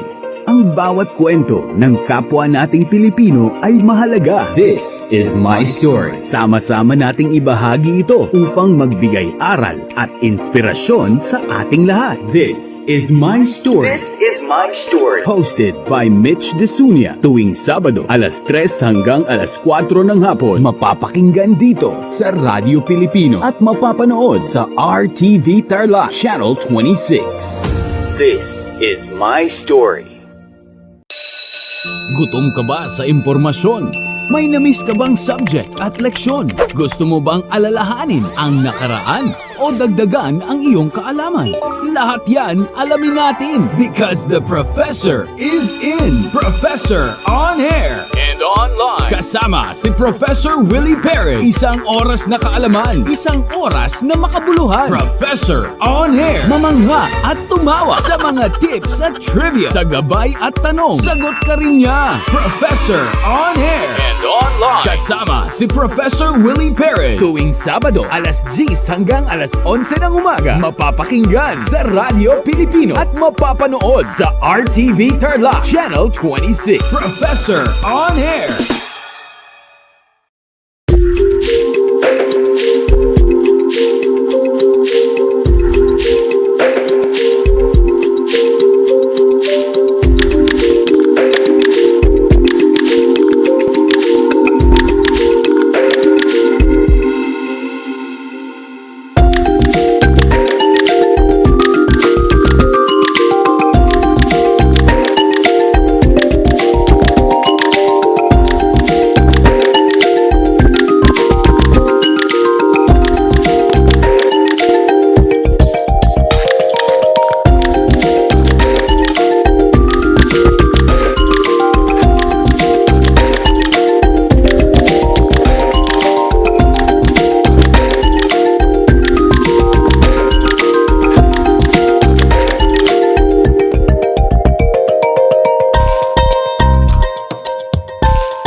niyo ba na ang Pilipinas ay mayroong 7,641 islands? Mula sa bilang na 7,107 islands, nadagdagan ito ng 534 na isla noong 2017. Tanging 2,000 lamang sa mga islang ito ang natitirhan. Alam niyo na! Yan ang mga isla sa Pilipinas.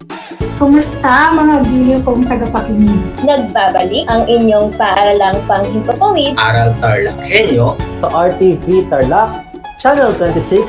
At sa bayang naririnig sa DZTC 828. Radyo Pilipino Tarlac. Tayo rin ay napapanood sa FB Live ng RTV Tarlac Channel 26. Sumasahimpapawid mula sa bayan ng Pura Tarlac. Mula sa bayan ng San Clemente. Mula rito sa Puro Elementary School, Pura Tarlac. Sa bayan ng Kapas Tarlac. Ako, ang inyong guro,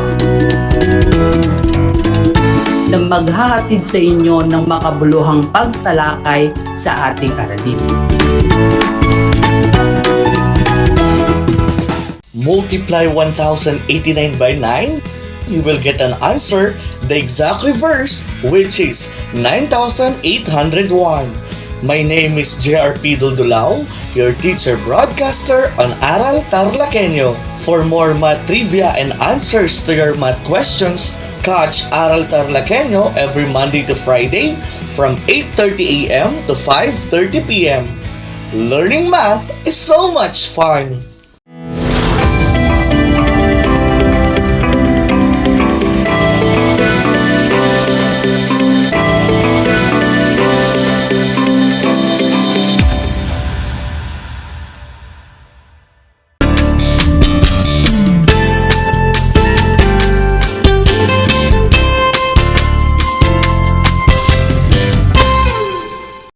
Listeners, good morning, grade 5 learners.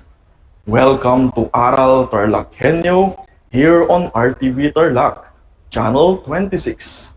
Simulcast over DZTC Radio Filipino Tarlac and in Converge Cable TV, Channel 100. I am Sir Daryl Carlo Endimayo, your teacher broadcaster for Mathematics Grade 5. Broadcasting live here at Kamiling, Tarlac. Here we are in week 8 and we will be discussing about visualizing division of fractions. I know you're excited to learn new things, so I want you to find your comfortable place so that you'll be focused. And prepare your learning materials, paper or notebook and pen. Let us not miss important details. You may grab some snacks and water as well. Now then, let's proceed. Last time, you have learned to show that multiplying a fraction by its reciprocal is equal to 1 with Sir Michael Eugenio. We have learned that a reciprocal or multiplicative inverse is simply a pair of numbers that when multiplied together will equal to 1. To find the reciprocal of a fraction, make the numerator of the fraction the denominator of the reciprocal, and the denominator of the fraction the numerator of the reciprocal. As for our example, 1/2 multiplied by its reciprocal 2/1 is equal to 1. Now, let's have a short review activity. Let us play Choose It.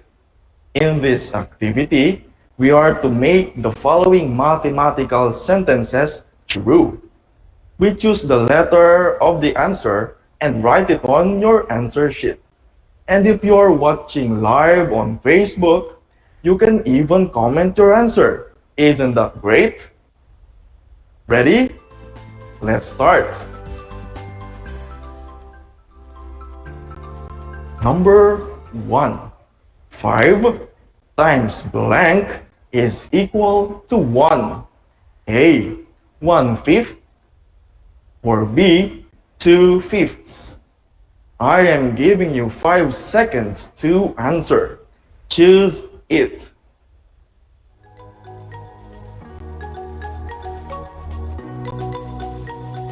Done? What is your answer? If you answered letter A, then you are correct. Number 2. 5/12 times blank is equal to 1. A, 1/4, or B, 12/5. You have 5 seconds to answer.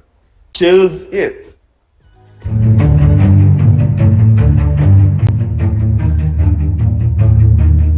What is your answer? If you answered letter B, then you are correct. Number 3. Blank times 3/4 is equal to 1. A, 4/3, or B, 2/3. You have 5 seconds to answer. Choose it.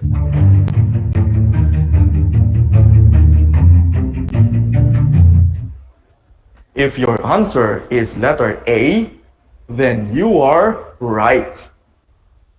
Number 4. Blank times 20 is equal to 1. A, 20/1, or B, 1/20. You have 5 seconds to answer. Choose it.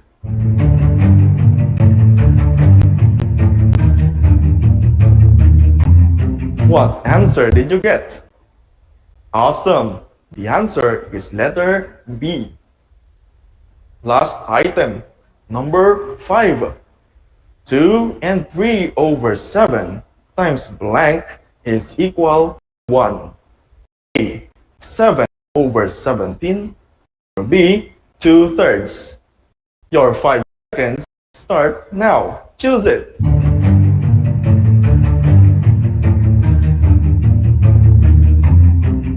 Your answer is letter A. Correct. Great job, everyone. I know you all got a high score because you have listened well to the lesson last time with Sir Michael Eugenio. Now we are ready to take our new lesson. We will be visualizing division of fractions. Are you excited? That's great. I'm excited as well. But before we start, let me ask you. Have you tried sharing something to other people? Oh, that's great. What did you feel when you shared? Cool. You felt good and happy, yes? Sharing is caring, children. This means that when we give something to someone willingly, it is equal to caring.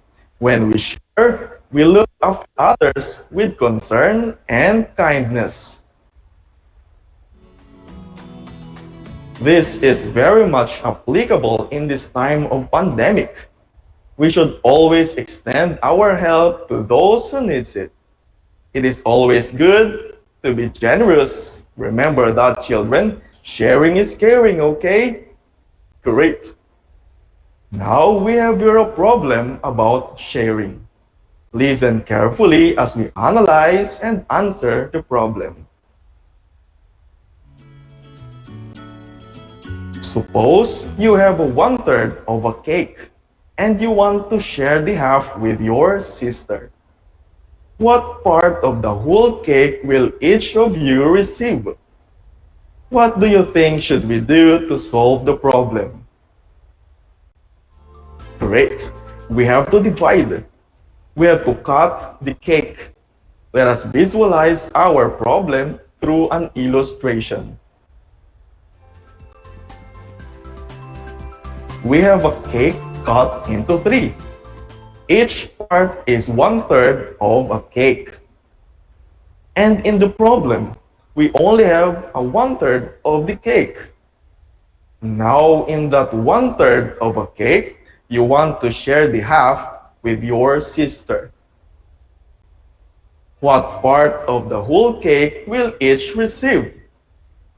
Let us solve. 1/3 divided by 2 is equal to n. Note that n represents the unknown. We have to solve for the n. To start, let us first make sure that our factors are both fractions. In our sentence, 1/3 divided by 2 is equal to n. 2 is a whole number, so we have to convert it into fraction. 2 is equal to 2 over 1. We now have 1/3 divided by 2 over 1.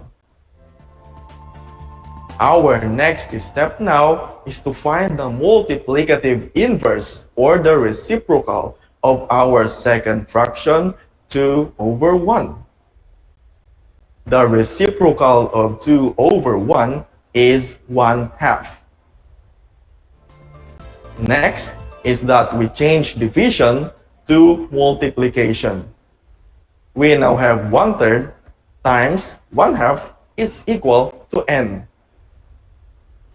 Let us now multiply our first fraction 1/3 by the reciprocal 1/2. 1/3 times 1/2 is equal to what? Let us multiply both the numerators. 1 times 1 is equal to 1. Multiply both the denominators. 3 times 2 is equal to 6. Our answer now is 1/6. You and your sister will get 1/6 of the cake. And that's how division of fraction works. Let's have another example. Glenn's best friend is celebrating her birthday next week. He wants to surprise his best friend with a gift. He has 3-meter ribbon. He will use this to make a flower decoration to wrap the gift. How many flowers will Glenn make out of the 3-meter ribbon if one flower consumed 1/4 meter? Let us visualize our problem using bar. We have here a 3-meter ribbon. We cut the ribbon into 3 so that we will have 3 1-meters. A meter has how many fourths? Correct. 4. 1/4 plus 1/4 plus 1/4 plus another 1/4 is equal to 4 over 4 or 1. And since a meter has 4 fourths, then 3 meters has, correct, 12 fourths. Glenn can make out 12 flowers in 3-meter ribbon if one flower consumes 1/4 meter. Now let us show our mathematical solution to this problem. 3 divided by 1/4 is equal to n. First, we have to change 3 into fraction. 3 is equal to 3 over 1. What is the next step? Great! We change the second fraction to its reciprocal. We have to change our second fraction 1/4 to 4 over 1. Then we can now change division into multiplication. We now have 3 over 1 times 4 over 1 is equal to n. Multiplying this, what will be the answer? We both multiply the numerators. 3 times 4 is equal to 12. Multiply both the denominators. 1 times 1 is equal to 1. Our answer is 12 over 1. And by simplifying it, we get 12. We are correct. Glenn can make out 12 flowers in 3-meter ribbon if one flower consumes 1/4 meter. You are doing great. For a better understanding of visualizing division of fractions, let us have the fraction chart. A whole, just everyone knows, when divided into 2, will make 2 halves. A whole, when divided into 3, will make 3/3. A whole, when divided into 4, will make 4/4. A whole, when divided into 5, will make 5/5. A whole, when divided into 6, will make 6/6. And the process continues.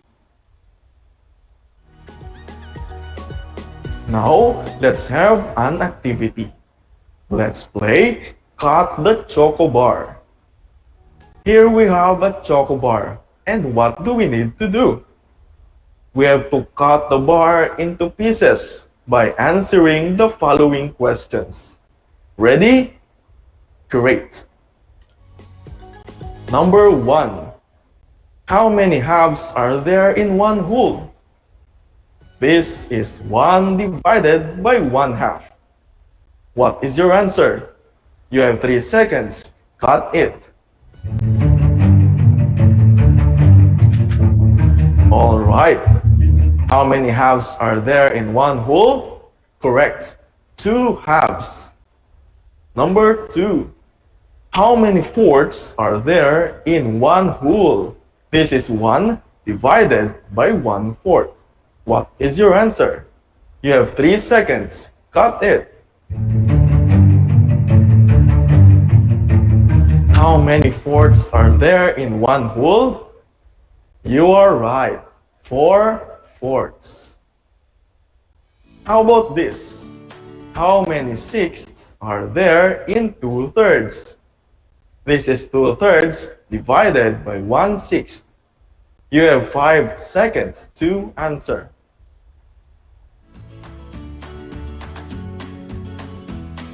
Okay, what is your answer? Great. How many sixths are there in 2/3? There are 4. Awesome work, everyone.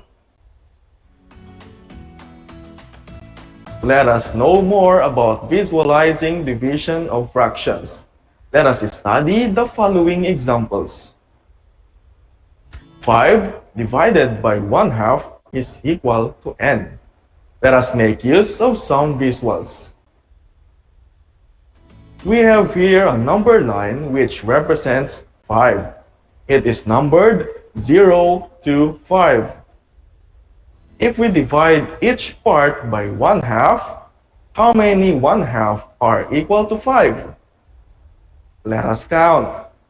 1, 2, 3, 4, 5, 6, 7, 8, 9, 10.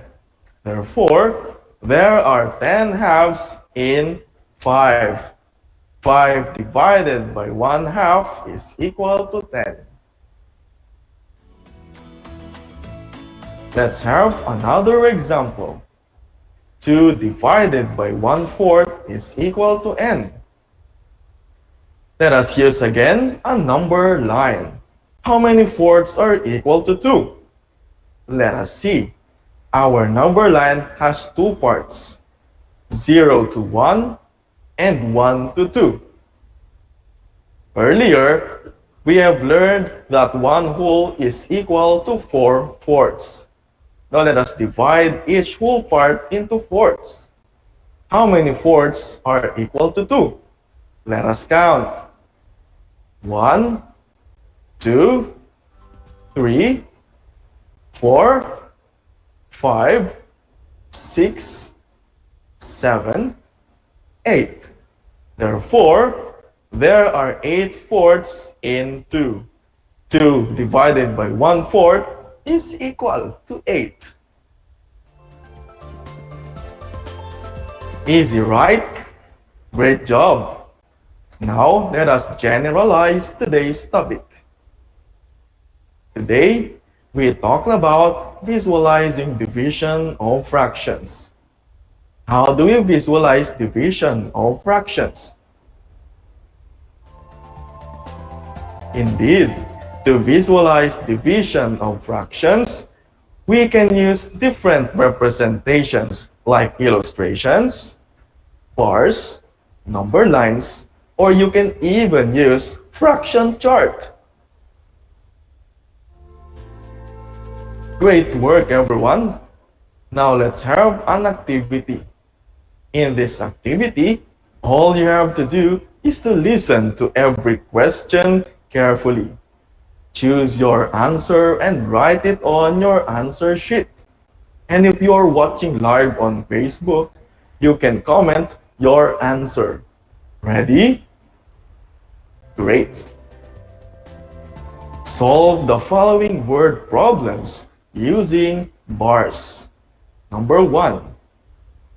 Jaira bought 3 pineapples. She cut each into 1/2 pieces. How many halves did she have? You have 15 seconds to answer. You may start.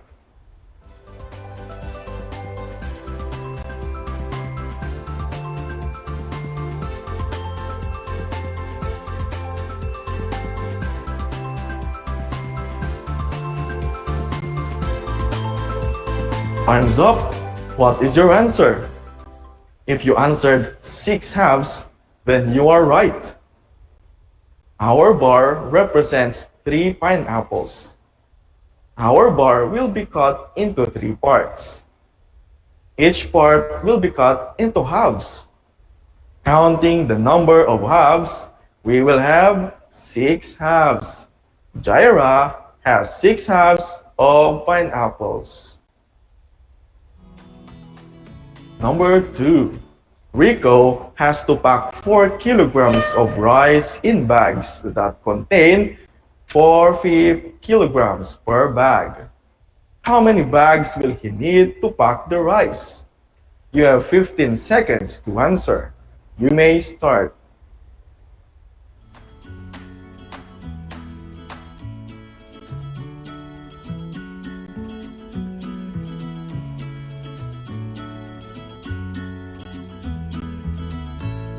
Time's up. Let us now check your answer. What did you get? If your answer is 5 bags, then you are correct.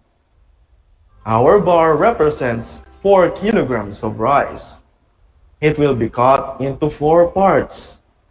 Each part will be cut into fifths, but we are just going to count 4 parts for every 5 parts.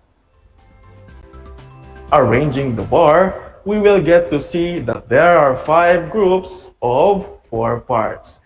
Rico will need 5 bags to pack the rice. Wonderful work, everyone! How many items did you get? Great job! I know you all got high scores because you have listened well to our lesson.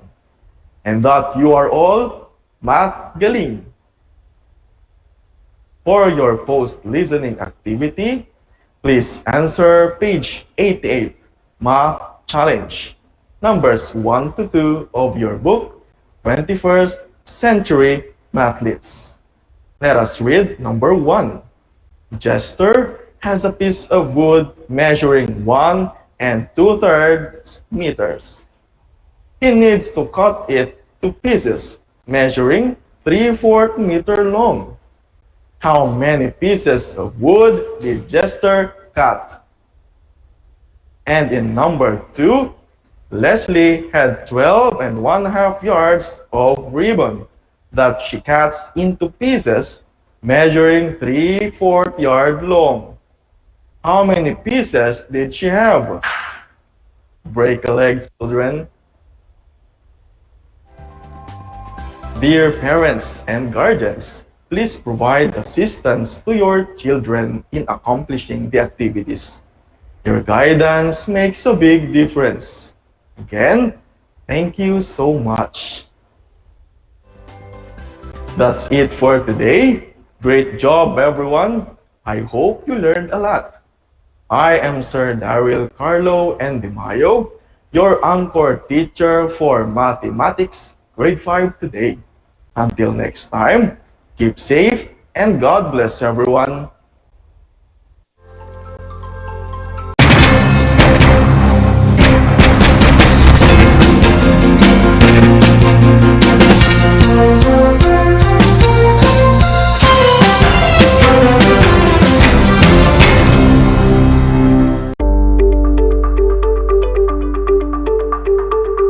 Sa pagnanais na mapigilan ang ating pamahalaan ang pagdami ng bilang ng mga kaso ng COVID-19, binuo ang One Hospital Command Center o OHCC upang mas mabilis na matugunan ang medikal na pangangailangan ng ating mga kababayan. Bukas ang OHCC 24 oras araw-araw. Tumawag lamang sa mga hotline nito sa 0919-977-3333 o 0915-777-7777 o 02-886-50500. Maaari ring i-download ang Pure for Citizens app sa Android o iOS upang mabilis na matugunan ang sinumang nangangailangan. Layon din ng OHCC na maiwasang mapuno ang kapasidad ng bawat ospital. Kaya't kung ikaw ay kinakailangang tumawag sa OHCC, mabibigyan ka ng libreng preliminary consultation. Para sa mga nangangailangan ng emergency quick response, makikipag-ugnayan ang OHCC sa DOH Bed Tracker at sa mga ospital upang makahanap agad ng pinakamalapit na bakanteng ospital. Ang transportasyon o ambulansya naman ng ospital na inirefer ng OHCC sa pasyente ang siyang susundo sa bahay nito. Kaya't kapag ikaw ay nakakaranas ng anumang sintomas ng COVID-19 o nangangailangan ng agarang tulong medikal, tumawag lamang sa OHCC at handa silang tumulong sa lahat ng oras.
Alam niyo ba na ang jeep ay ang pinakasikat na uri ng transportasyon sa Pilipinas?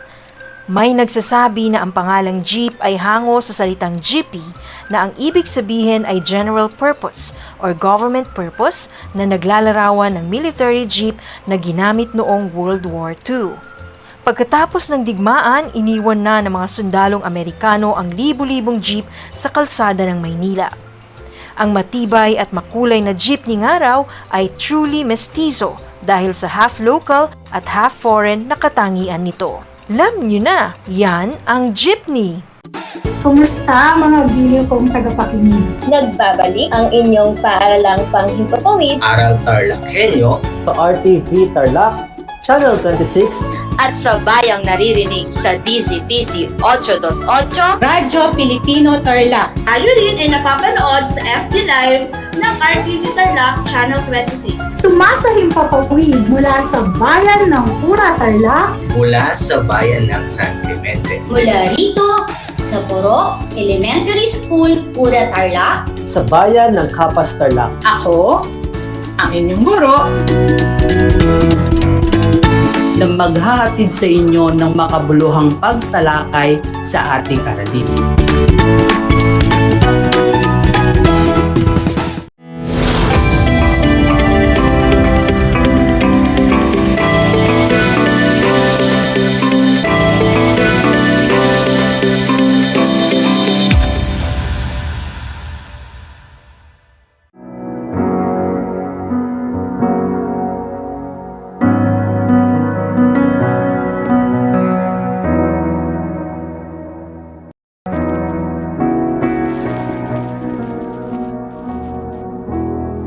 Salamat, Panginoon. Ama namin na nasa langit, na makapangyarihan sa lahat. Bago po ang lahat, bago kami tumulog, ay patuloy kami nagpapakumbaba, patuloy niyo pong linisin ang aming mga buhay. Nang sa ganun, Ama, ay patuloy kami makalapit sa iyo nang may malinis sa puso at kaisipan. Nang sa ganun, Ama, ay patuloy niyo pong marinig ang aming dalangin sa tanghaling ito. Ama, patuloy namin nilalapit ang lahat ng proteksyon ay bibigay niyo po sa lahat ng aming mga mahal sa buhay, sa lahat po na nakaranas against COVID-19 and other viruses. Ikaw ang Diyos ng kagalingan. Ikaw ang Diyos na nagbibigay ng sapat, nagpo-provide sa lahat na nakaranas, Panginoon, ng COVID-19 at other viruses, Panginoon. We pray for the diseases to stop spreading sa lahat ng lugar, Panginoon. Ikaw ang aming great physician. Ikaw ang aming dakilang manggagamot na nagpapagaling. Give us strength, kalakasan na nagmumula sa iyo. Provision sa lahat ng nakaranas ng sakit na ito, Panginoon. Sa lahat ng infected virus na ito, Panginoon. Walang imposible sa iyo, Lord God. Sapagkat ikaw ang Diyos na nagbibigay ng kalutasan sa lahat ng dumadalangin sa iyo, Ama. Kaya naman, Ama, patuloy kaming lumalapit sa iyo. Tinataas, itinitiwala ang lahat ng mga nakaranas ng sakit na ito, Panginoon. Patuloy niyo pong silang ibangon sa kanilang kinahigaan sapagkat naniniwala po kami, Ama, na ikaw ang patuloy na magpapagaling sa lahat na nakaranas at gumaling sa mga taong ito, Panginoon. Sapagkat ikaw ang Diyos na nagbibigay ng kagalingan sa bawat isa. Ganon din po, Ama, kami ay lumalapit sa iyo, yung comfort, ang patnubay niyo po sa lahat ng mga naiwan, sa lahat po ng mga nawalan ng kanilang mga mahal sa buhay. Lord, maramdaman nila ang iyong yakap, ang iyong paglapit sa buhay po nila, Panginoon. Higit sa lahat, makilala po nila kayo na meron silang Diyos na malalapitan, na meron silang Diyos na masasandigan, na meron silang Diyos na tatawagin, na every time po sila ay nangangailangan ng tulong. Lord, ang comfort niyo po ay patuloy po nilang maramdaman. Patuloy po naming maramdaman, Panginoon. Maraming salamat, Panginoon. Your wisdom, your strength, Panginoon, ay patuloy niyo pong ipagkaloob sa lahat ng mga leaders, Panginoon. Especially sa aming President Duterte, Panginoon. Lord God, your wisdom and knowledge, ano man po ang plano niya po, ang goal niya po sa Philippines, Lord, naniniwala po Panginoon na patuloy niyo po itong kakasihan ng iyong banal na Espiritu, na anuman po ang kanyang mamutawi sa bibig ay patuloy niyo pong sasamahan niyo po, Panginoon, sapagkat ikaw ang nagbibigay at naglalaan ng karunungan na nagmumula sa iyo, Panginoon. Ganon din po, Panginoon, sa LGUs, sa bawat mayors ng bawat lugar. Lord, naniniwala po kami na your wisdom din po, your knowledge, anuman po ang plano ng mga LGUs officials, Panginoon, naniniwala po kami, Ama, na sasamahan niyo po sila, ilalayo sa sakit, karamdaman at kapahamakan, na every time na sila ay merong paplanuhin nila ito ng tama at naayon sa iyong mata at paningin, Panginoon. Maraming po salamat, Lord. Ganon din po, Ama, sa aming mga DEPED officials, Lord, sa aming DEPED Secretary, Madam Briones, Lord God, naniniwala po kami, Ama, na ikaw ang patuloy magbigay ng karunungan, knowledge, Lord. Naniniwala po kami sa bawat plano po ng aming mga sir at ma'am. Lord, ay naniniwala po kami na ito po ay para sa bata, para sa edukasyon, para sa bayan, para sa bata na nag-aaral ng sapat at tapat, Panginoon. Samahan niyo po ang aming mga DepEd officials. Patuloy niyo rin po sila ilayo sa sakit, karamdaman, na anuman pong kanilang journey, anuman pong kanilang hahakbangin, patuloy niyo po sasamahan sila sa bawat area ng kanilang buhay, Panginoon. Maraming po salamat, Panginoon. Patuloy kaming lumalapit sa iyo, patuloy niyo pong palalimin ang aming pananampalataya, ang aming faith, Panginoon, na anuman pong pagsubok ang aming kakarapin, patuloy kaming magbibigat at patuloy na kami ay aasa sa iyo, Panginoon. Lord, patuloy niyo rin pong samahan ang lahat ng mga kaguruan sa bawat lugar, Panginoon. Lord, your wisdom din po, your love, your pagiging passion po sa bawat estudyante po namin, Lord. Patuloy namin itong maibigay sapagkat kami po ay guro. Ito po ay binigay niyo pong calling sa bawat isa sa aming mga guro. Nawa, Lord God, samahan niyo po kami na every time kami ay nagtuturo sa bawat platform, Lord, your knowledge, your strength ay patuloy niyo pong ipagkaloob sa bawat isa sa amin. Ganon din po, Panginoon, sa DCTC, Lord. Salamat dahil merong ganitong opportunity, Panginoon, na inaabot ang mga kabataan upang sila ay matuto. Kalakasan po sa bawat namamahala sa DCTC Aral Radio, Panginoon. Wala pong imposible sa iyo, Lord. Naniniwala po kami na ang lahat ng itinataas namin ay yung sinasagot, Panginoon. Maraming pong salamat. Dawa, Lord, patuloy niyo po kami pagkaisahin ng iisang layunin, na iisang diwa, sapagkat meron kaming iisang Diyos na patuloy nagsusubaybay, na sa bawat area ng aming buhay ay sasamahan niyo po kami, Panginoon. Maraming po salamat. Thank you, Jesus. We praise you, Lord God. Patuloy naming hahawakan ang iyong mga salita sa Mark 11:24. Therefore, I tell you, whatever you ask in prayer, believe that you have received it, and it will be yours. Salamat, Ama. Ito po aming dalangin na may kapakumbabaan at mataas na pasasalamat sa tanging pangalan ng aming Panginoong Jesucristo. Amen. Thank you, Jesus.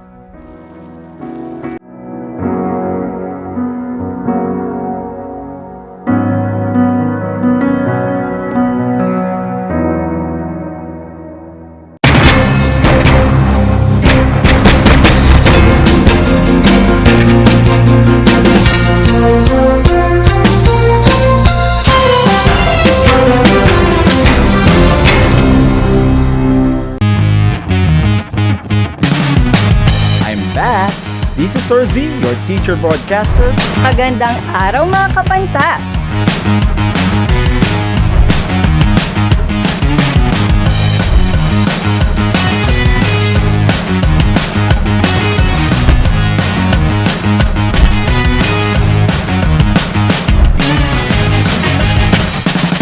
Welcome to Aral TarlakHenyo.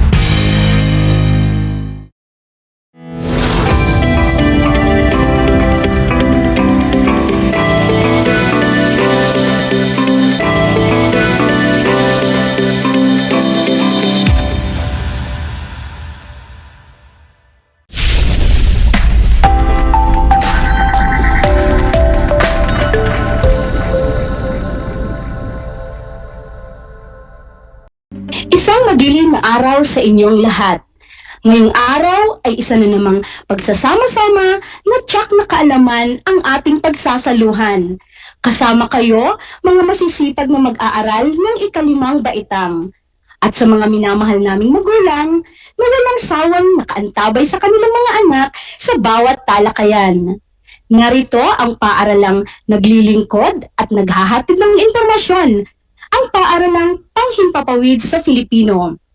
Sumasa inyo ang Aral TarlakHenyo mula sa RTV Tarlac Channel 26 at sa bayang naririnig sa DCTC 828 Radyo Pilipino Tarlac.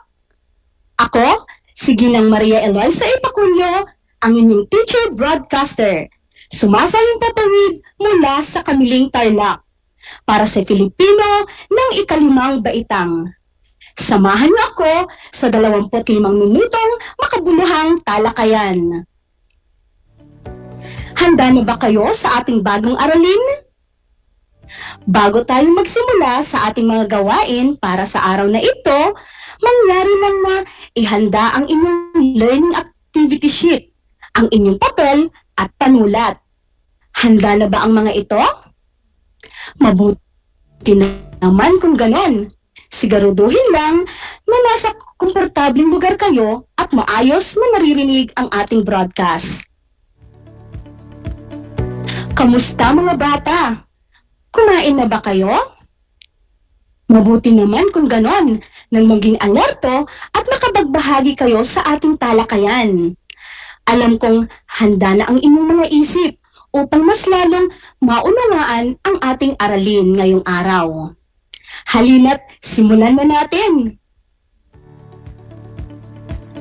Sa nakalipas na talakayan ay napag-usapan natin ang tungkol sa pagbibigay ng opinyon o reaksyon sa napakinggang balita, issue o usapan.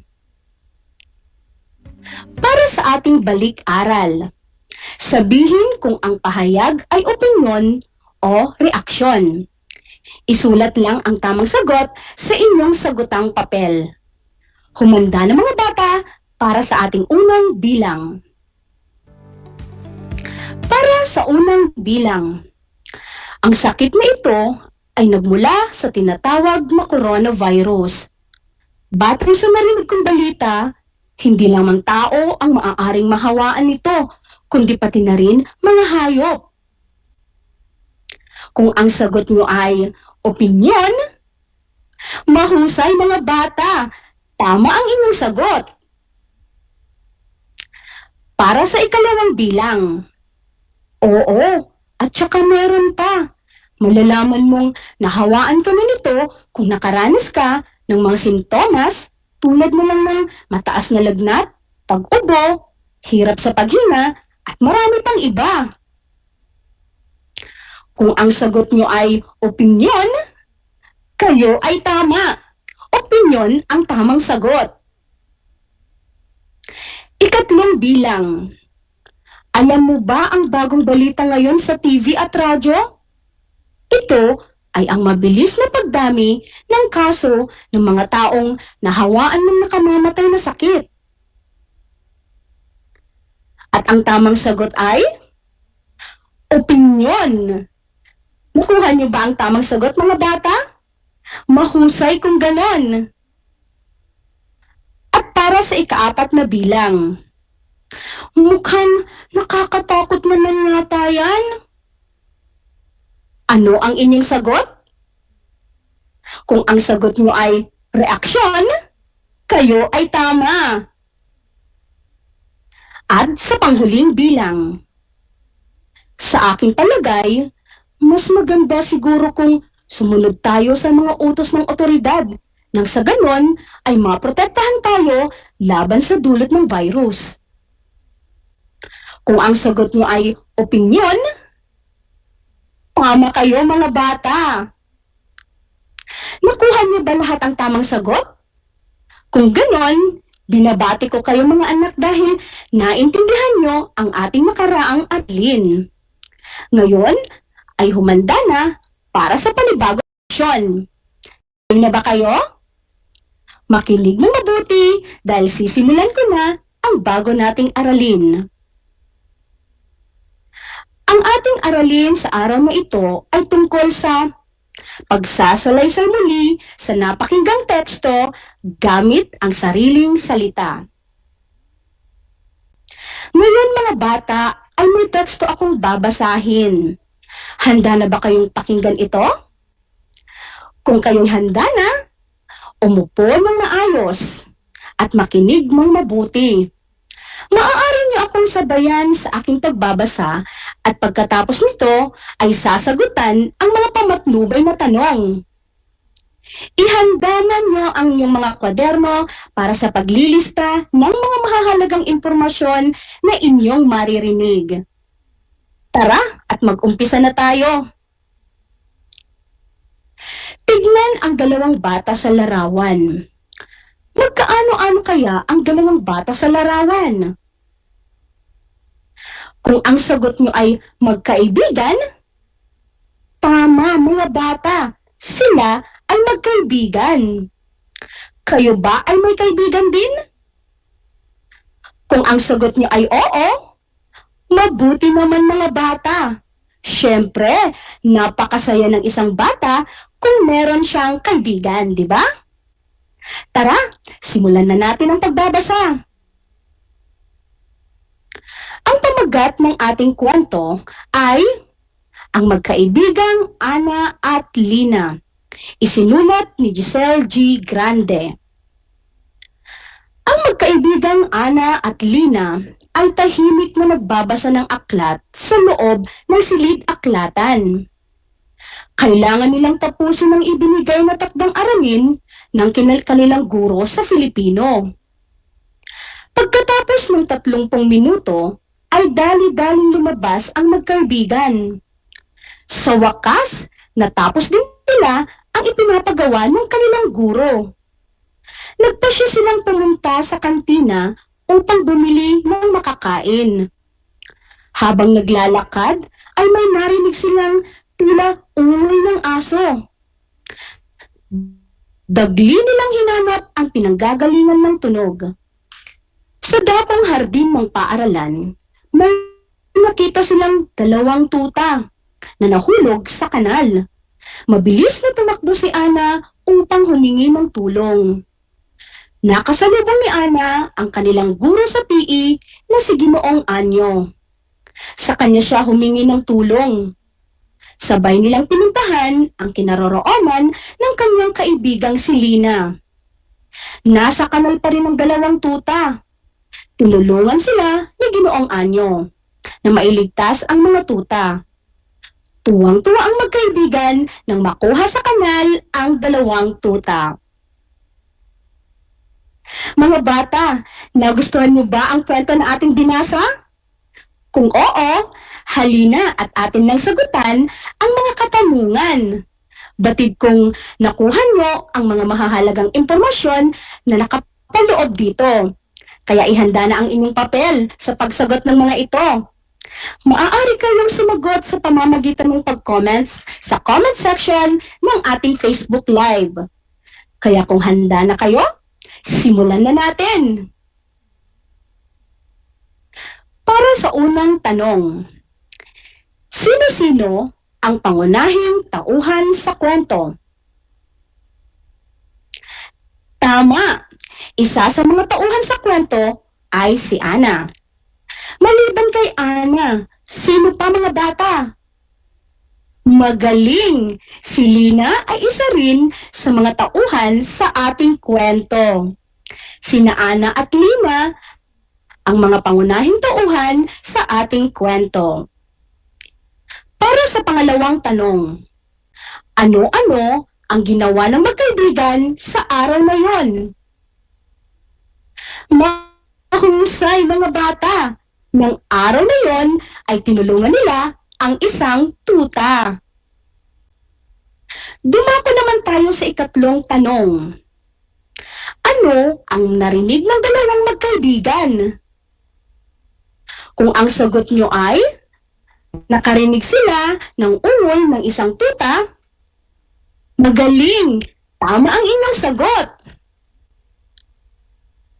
sa ika-4 na tanong. Sino ang tumulong kina Ana at Lina? Tama mga bata, si Ginoong Anyo ang tumulong kina Ana at Lina.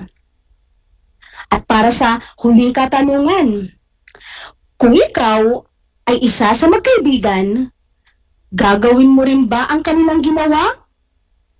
Bakit? Magaling mga bata! Ang inyong mga sagot sa ating chat box na aking mababasa ay tama. Tama na tayo ay tumulong sa kahit na sinong nangangailangan, tao man ito o hayop, dahil ito ay pagpapakita ng pagpapahalaga sa mga bagay na nilikha ng Diyos. Napakahusay ang mga sagot mo mga bata. Ang gagaling naman dahil nasagot mo ang mga katanungan. Alam niyo ba mga bata na ang kakayahang makapagsalaysay muli ay isang patunay na may makuhang bagong kaalaman ang isang individual mula sa kanyang pakikinig. Ang pakikinig ay isang aktibong gawain na may nagaganap na pagproproseso sa isip ng tagapakinig, na kung saan nabibigyang kahulugan ang mga tunog at salita. Mahalaga ang pakikinig sa bawat gawaing isinasagawa na may kaugnayan sa paglinang nito sa kadahilan ng una, nagiging matagumpay ang tao sa anumang larangan ng buhay. Ikalawa, magkakaroon ng kabisaan ng pakikipagkomunikasyon sa iba't ibang sitwasyon. Ikatlo, napapalawak ang kaalaman sa iba't ibang bagay. At ang panghuli, nauunawaan at naigagalang ang kapwa nang sa ganon ay igalang ka rin ng iba. Ang pagsasalaysay muli ay ang kakayahang maihatid ang nasa isip o nadarama sa napakinggang teksto gamit ang sariling salita. Mahalagang maunawaan ang pinakikinggan nang sa ganon ay matututuhan mo ang nilalaman ng teksto. Ayan mga bata, ating nalaman ang kahalagahan ng pakikinig upang makapagsalaysay ng husto at maayos base sa napakinggang kwento o teksto. Masaya ako sa ipinakita niyong aktibong pakikibahagi sa ating aralin. Ngayon ay atin namang sukatin ang inyong kaalaman tungkol sa ating paksang aralin ngayong araw. May inihanda akong mga pagsasanay upang mas lalo pang mahasa ang inyong kaalaman at kahusayan sa pagsasalaysay. Ihanda na ang inyong sagutang papel at panulat at atin nang simulan. Handa na ba kayo mga bata? Makinig ng mabuti sa tula na aking babasahin at pakinggang mabuti ang mga mahahalagang impormasyon upang makasagot kayo ng tama. Ang pamagat ng ating tula ay Kalikasan, Ating Pangalagaan. Isinulat ni Mercia C. Gilbuena. Kahit saang dako ibaling ang tingin, kasaganaan ng paligid ating mapapansin. Mga biyayang kaloob ng Diyos sa atin, makalulungkot lang isipin. Hangad ng iilan, ito ay sirain. Ating kabuhayan, nagmula sa kalikasan. Ipinagkaloob ng may kapal, kaya't ating alagaan. Tayo'y magkaisa't ating pagyamanin. Ating alagaan, biyayang kaloob sa atin. Programa ng pamahalaan, isulong pagyamanin. Waste segregation, pag-ibayuhin at paigtingin. Mga basura sa tahanan, nawang limitahin. Reuse, reduce, recycle, ating pag-ibayuhin. Naintindihan niyo ba ang tulang aking binasa mga bata? Napakaganda ng ating tula, hindi ba? Batid kong naunawaan nyo ang mga mahahalagang impormasyon na nakapaloob dito. Tingnan natin sa pamamagitan ng pagsagot nyo sa mga tanong. Ihanda na ang mga kwaderno sa pagsagot ng mga ito. Handa na ba kayo mga bata? Para sa ating unang pagsasanay, ang ating panuto ay puna ng chart ng hinihinging impormasyon mula sa napakinggang tula. Para sa unang bilang, ano ang pamagat ng napakinggang tula? Kung ang sagot nyo ay kalikasan ating pangalagaan, tama ang sagot nyo mga bata. Kalikasan ating pangalagaan. Para naman sa ikalawang bilang, base sa ating tulang binasa, ano-ano ang mga ipinagkaloob sa atin ng poong may kapal?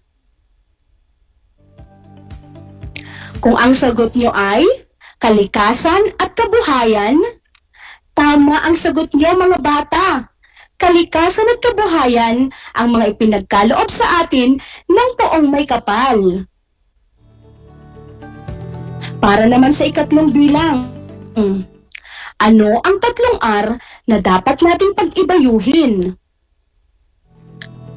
Kung ang sagot nyo ay reuse, reduce at recycle, magaling! Tama ang inyong sagot!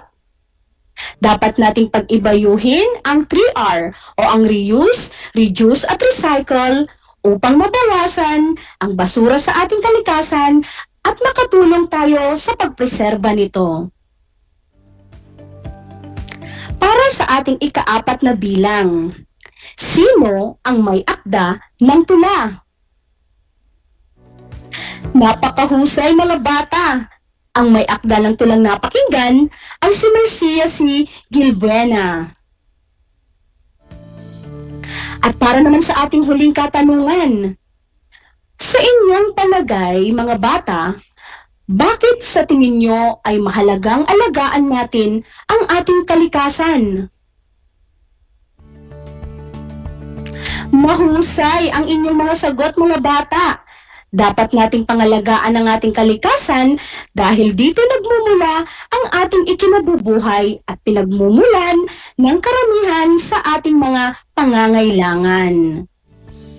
Laging tandaan na mahalagang alagaan ang kapaligiran dahil dito ang pangunahing pinagkukunan ng ating kabuhayan at pangunahing pangangailangan. Ngayon naman mga bata, ay humanda muli sa isa pang pagsasanay. Makinig mo mabuti sa babasahin kong tula. At mamaya ay ating bigyang halaga at sagutin ang mga sumusunod na tanong batay sa napakinggang tula. Pwede niyo akong sabayan sa aking pagbabasa upang mas maunawaan niyo ang mga mahahalagang impormasyon na nakapaloob dito. Tara, umpisa na natin ang pagbabasa.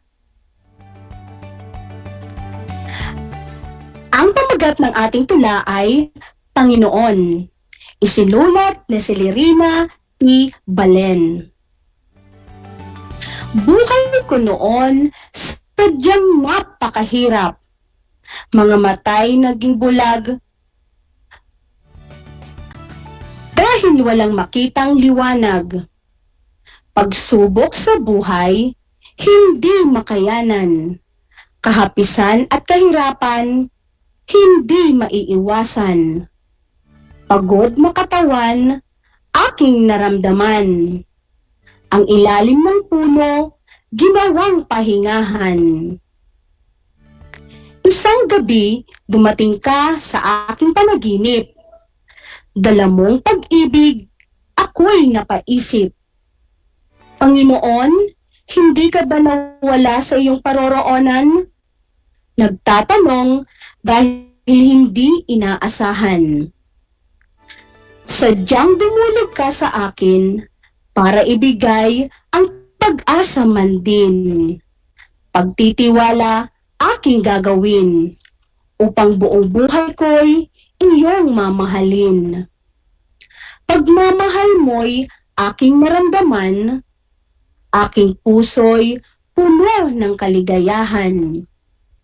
Maraming biyaya aking napansin, lahat pala ay ibinigay mo na sa akin.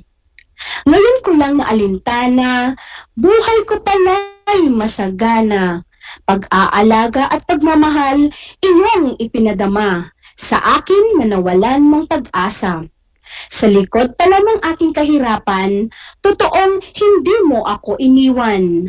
Kahirapan sa aking buhay ay pagsubok lamang kung hanggang saan ang aking tapang. Maraming salamat, Panginoon, sa bigay mong pag-asa.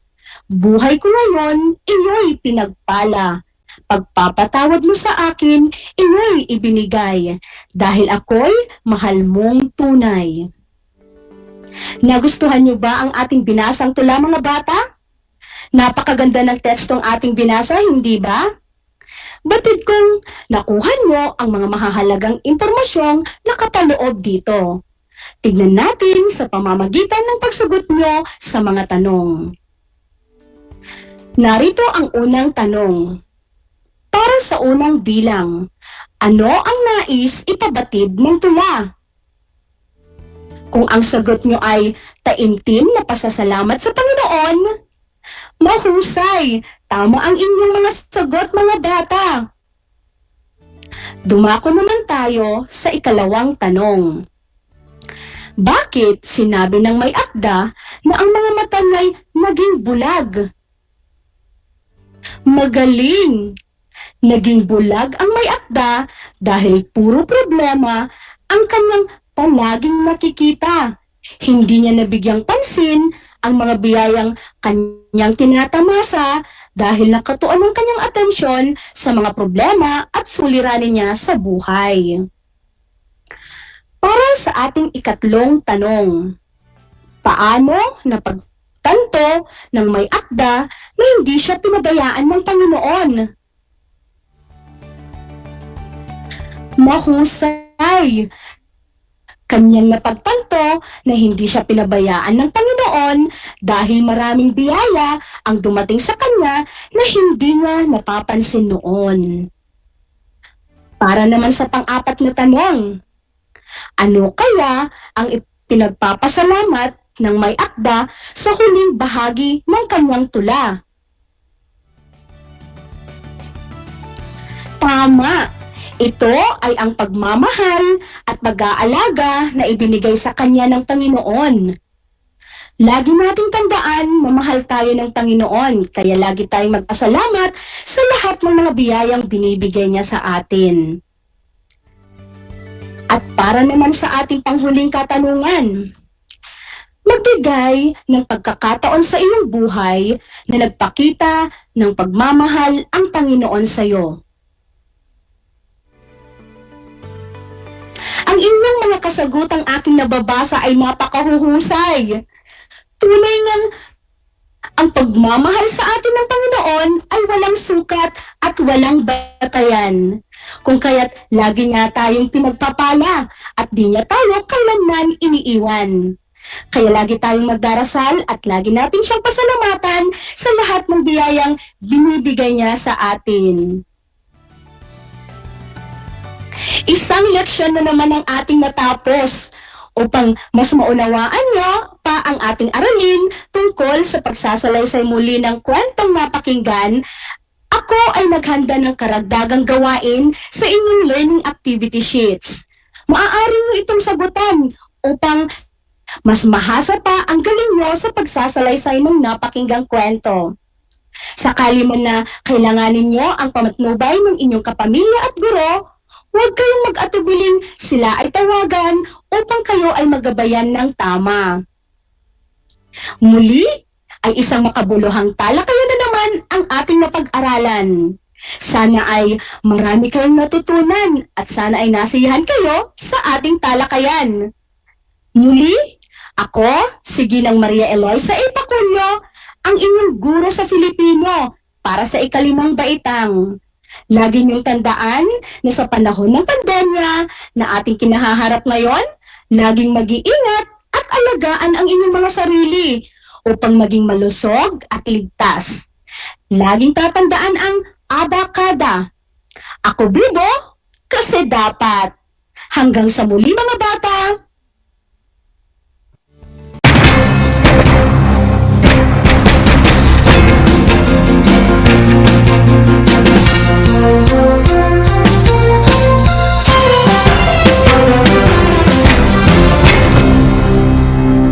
Ang Tagalog ay ang wika ng mga taga Quezon, Batangas, Bulacan at ng iba pang katutubong nagsasalita nito. Ang Filipino ay ang pambansang wika batay sa tinadhana ng 1987 Constitution. Tara na at matuto ng salitang Filipino. Manood at makinig ng Aral TarlakHenyo sa RTV Tarlac, Channel 26 at sa bayang naririnig sa Radyo Pilipino, DZTZ 828 at napapanood din live sa FB page at YouTube channel na RTV Tarlac Channel 26. Manood at matuto ng ating mga aralin sa Filipino. Dito lang yan sa Aral TarlakHenyo. Ako si Ma'am Crystal May Aquino, ang inyong teacher broadcaster sa